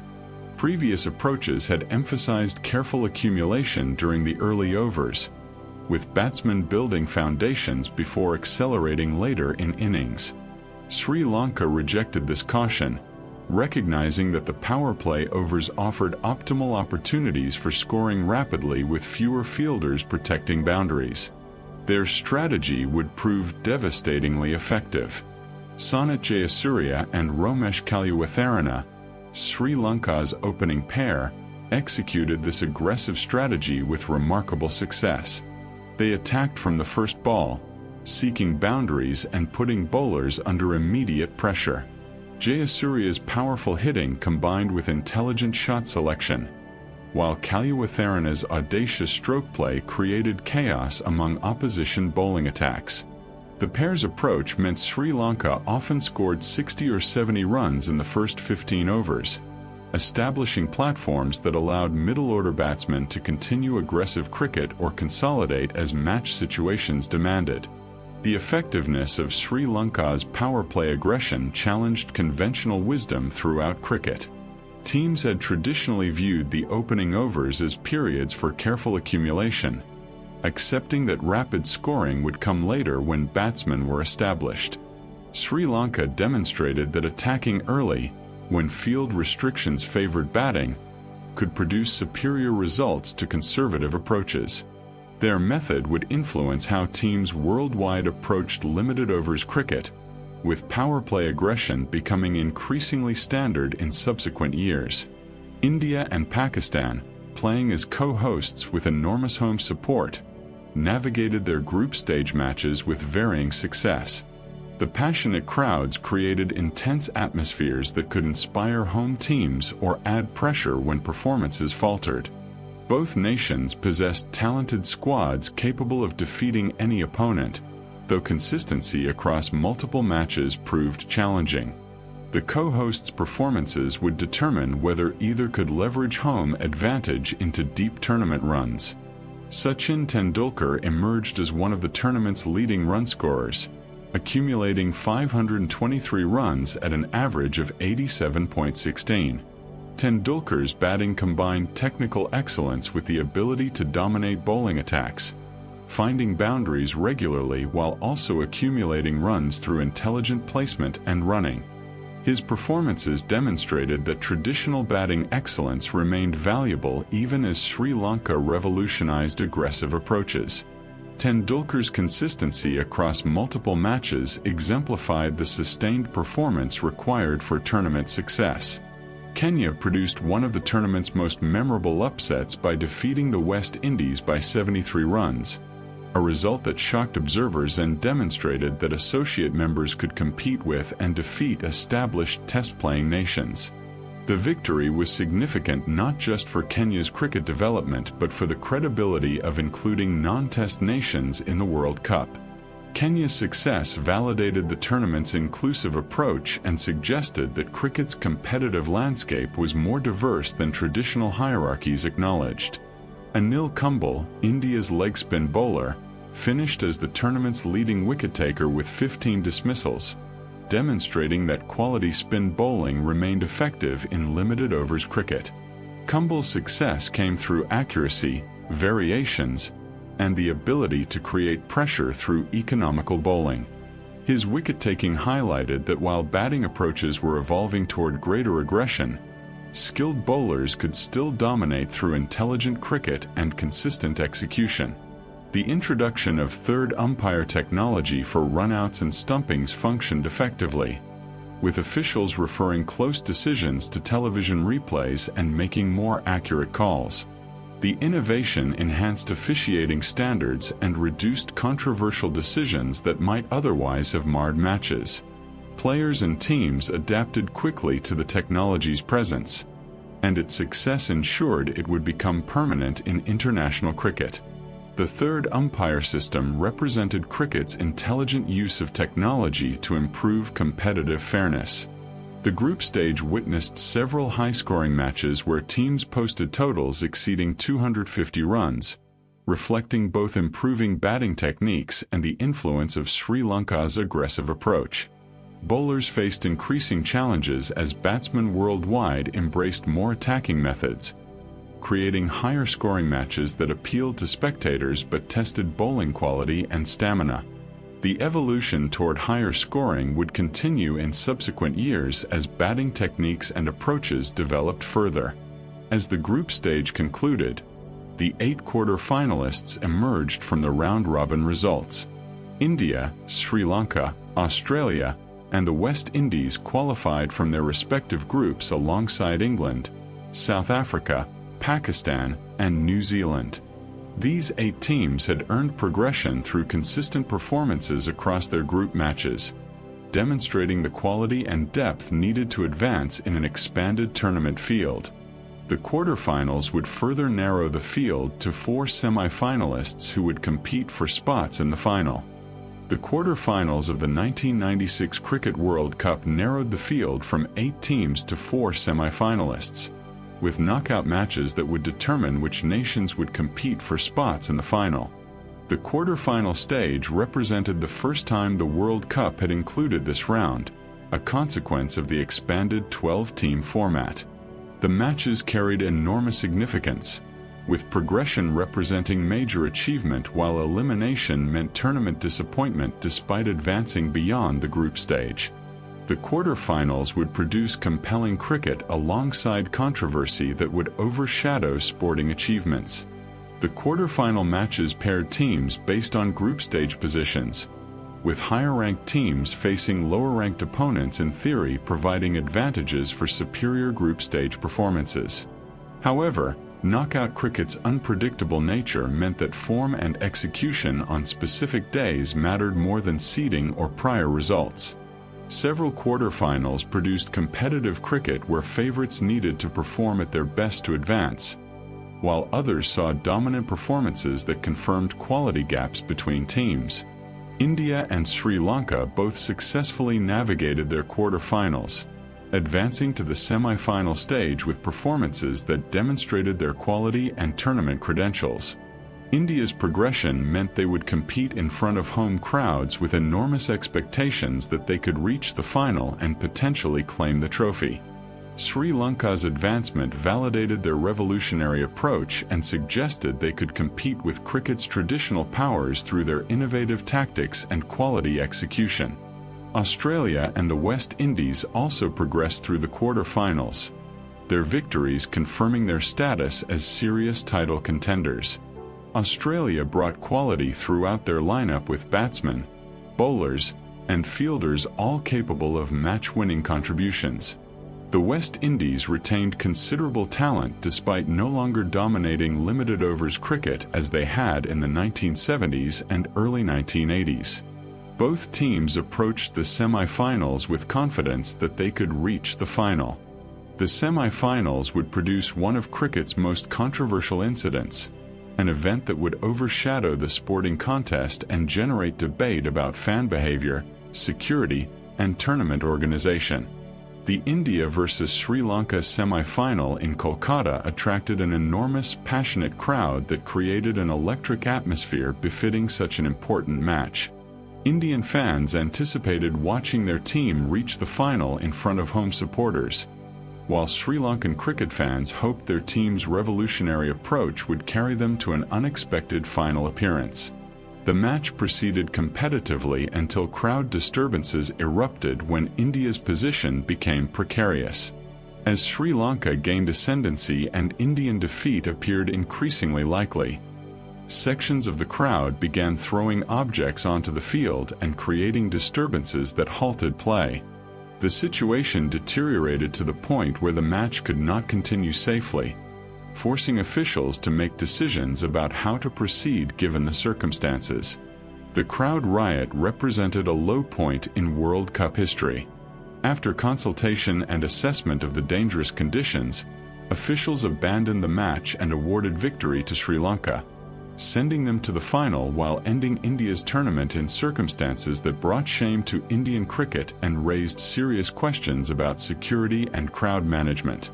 The decision to award the match to Sri Lanka was correct given the impossibility of continuing play safely, though it meant India's elimination came not through sporting defeat but through their own supporters' appalling behavior. The incident generated enormous controversy and soul-searching within Indian cricket about crowd behavior, security protocols, and the responsibilities of spectators attending major sporting events. The riot had robbed both teams of the opportunity to complete their semi-final on sporting merit, though match circumstances suggested Sri Lanka were likely to win regardless. The abandonment overshadowed what should have been celebration of Sri Lanka reaching their first World Cup final through quality cricket and innovative tactics. The second semi-final between Australia and the West Indies proceeded without incident, producing quality cricket that determined the other finalists through sporting competition rather than crowd disturbances. Australia's victory sent them to the final in Lahore, where they would face Sri Lanka in a match that would determine which team would claim the 1996 World Cup trophy. Australia approached the final as favourites given their quality and experience, though Sri Lanka's revolutionary approach meant they could not be underestimated. The semi-final stage had produced vastly different experiences, with one match ending in controversy and abandonment while the other concluded normally through sporting competition. The Kolkata riot had demonstrated the potential for crowd behavior to disrupt major sporting events and highlighted the need for robust security protocols at international matches. The incident would influence how future tournaments approached crowd management and security, with lessons learned informing improved practices. Sri Lanka's progression to the final represented remarkable achievement for a nation that had only recently gained Test status and was often viewed as cricket's underdogs. Their journey through the tournament, built on revolutionary batting tactics and quality execution across all departments, had earned them the opportunity to compete for cricket's premier limited overs trophy. Australia's advancement confirmed their status as one of cricket's powerhouse nations, with quality and depth that made them formidable opponents in any match. The final would determine whether Sri Lanka's innovative approach could defeat traditional cricket excellence or whether Australia would claim their second World Cup title. The final of the 1996 Cricket World Cup took place at Gaddafi Stadium in Lahore on March 17, bringing together Australia and Sri Lanka in a match that would determine which nation would claim the trophy and be crowned world champions. The occasion carried particular significance for Sri Lanka, who had never before reached a World Cup final and arrived as underdogs despite their revolutionary approach and excellent tournament performances. For Australia, the final represented an opportunity to claim their second World Cup title, having won in 1987 but failed to reach finals in subsequent tournaments. Australia won the toss and elected to bat first, a decision that reflected confidence in their batting lineup's ability to post a substantial total that would pressure Sri Lanka. The Australian innings began solidly, with their batsmen demonstrating the quality and experience that had carried them to the final. As the innings progressed, Australia constructed partnerships and accumulated runs through a combination of boundaries and careful singles, approaching their task with the discipline that characterized successful limited overs batting. Australia concluded their 50 overs having scored 241 runs for 7 wickets, a total that represented solid batting and would require Sri Lanka to produce quality cricket throughout their chase. The Australian total was competitive without being overwhelming, falling into that range where the chasing team had realistic chances of success but would need to bat well and avoid losing wickets in clusters. Australia's bowlers prepared to defend their total, recognizing that early breakthroughs would be crucial in putting Sri Lanka under pressure. Sri Lanka's chase began with the aggressive intent that had characterized their tournament, with Jayasuriya and Kalyawatharana attacking from the first ball and seeking to capitalize on the power play restrictions. Their approach immediately put Australia's bowlers under pressure, with boundaries flowing regularly and the required run rate manageable from the outset. The opening partnership established the platform that Sri Lanka's strategy was designed to create, giving middle-order batsmen freedom to continue aggressive cricket or consolidate as circumstances demanded. As Sri Lanka's innings progressed, contributions came from throughout their batting order, with multiple players making significant scores rather than relying on one individual masterclass. This collective effort demonstrated team depth and the effectiveness of their tactical approach, which created opportunities for different batsmen to impact the match. Partnerships were built and maintained, preventing Australia from creating the sustained pressure that might have shifted momentum. The Sri Lankan batting approach balanced aggression with intelligent cricket appropriate for the match situation. Arjuna Ranatunga, Sri Lanka's captain, played a crucial innings that combined leadership with personal performance. His batting demonstrated experience and tactical awareness, accumulating runs while also guiding less experienced partners through pressure moments. Ranatunga's captaincy throughout the tournament had been exemplary, making tactical decisions that maximized his team's strengths while exploiting opponents' weaknesses. His leadership in the final ensured Sri Lanka maintained composure and focus while chasing a World Cup final target. Sri Lanka successfully chased Australia's total, winning by 7 wickets with deliveries to spare. The victory margin reflected Sri Lanka's superior execution throughout the chase and their ability to handle the pressure of a World Cup final effectively. The win represented Sri Lanka's first World Cup title, a historic achievement that validated their innovative approach and demonstrated that cricket's traditional power structures could be challenged through tactical revolution and quality execution. The triumph was particularly significant as Sri Lanka had become the first co-host nation to win the World Cup on home soil.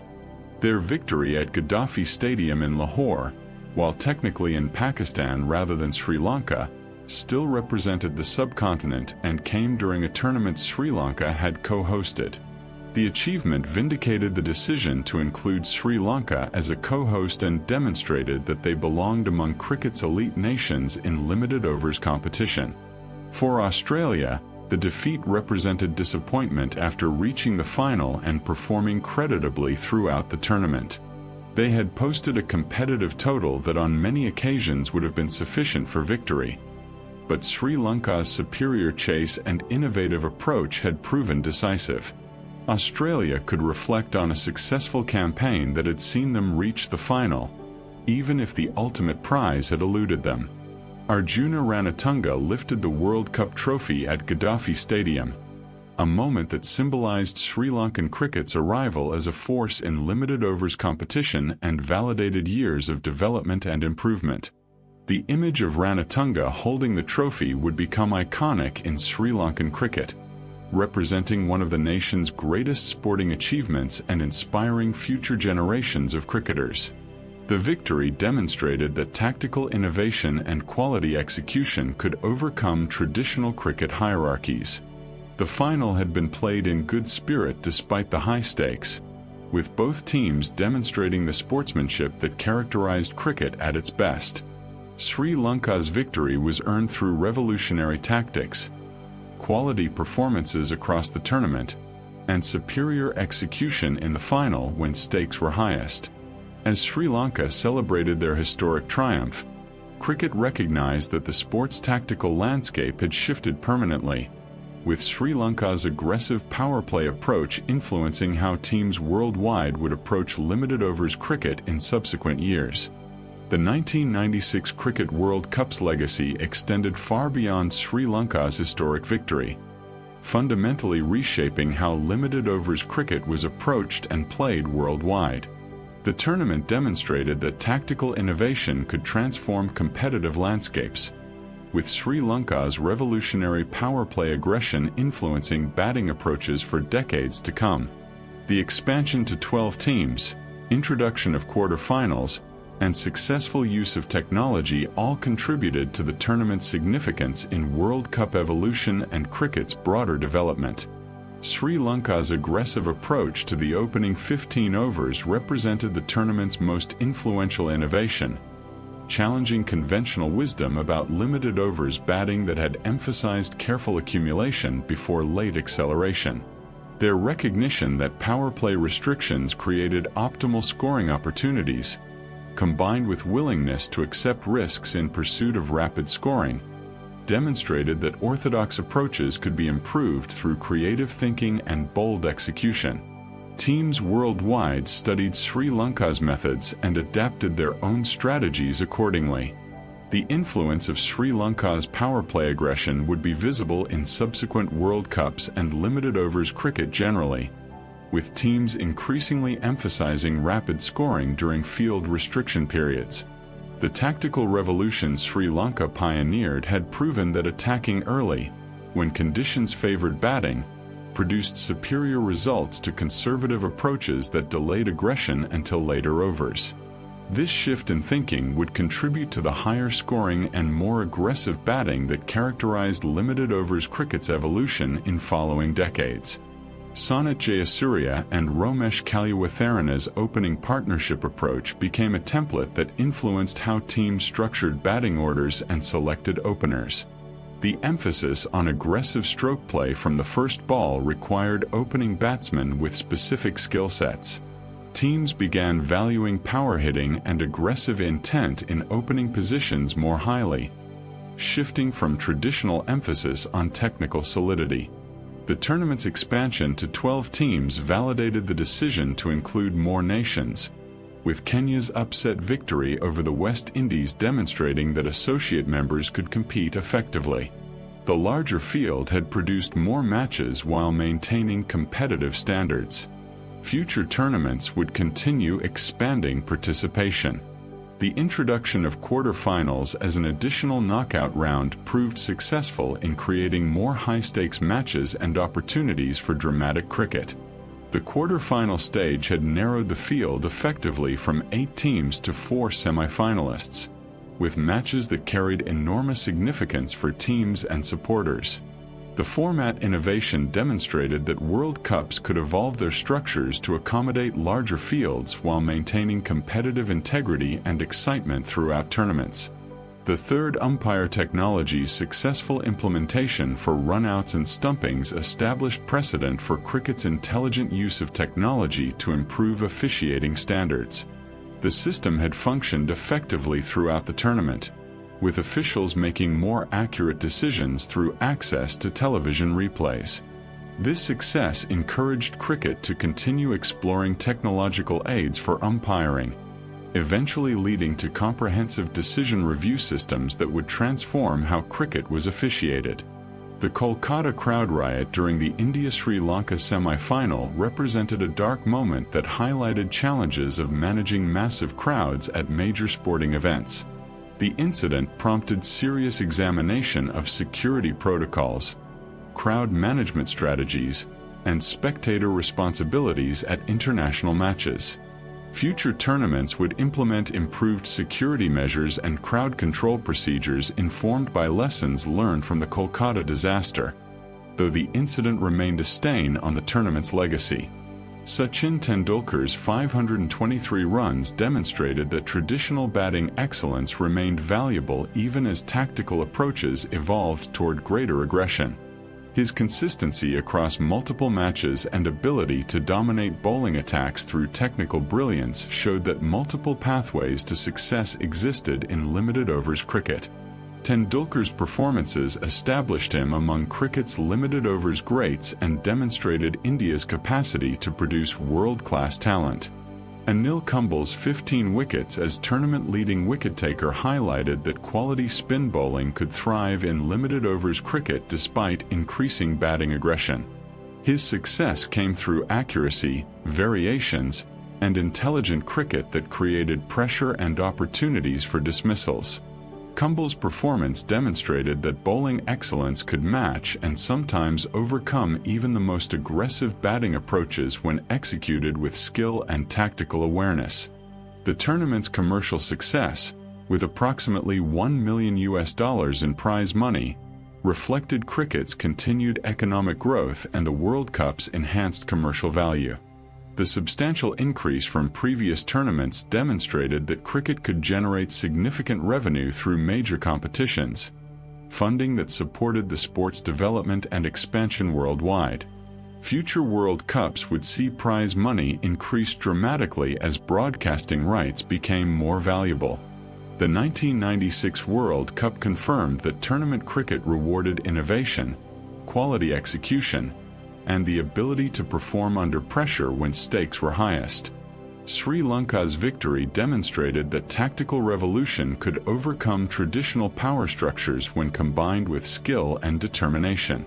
The tournament had successfully expanded participation, implemented new technologies, and showcased cricket to the subcontinent's enormous, passionate audience.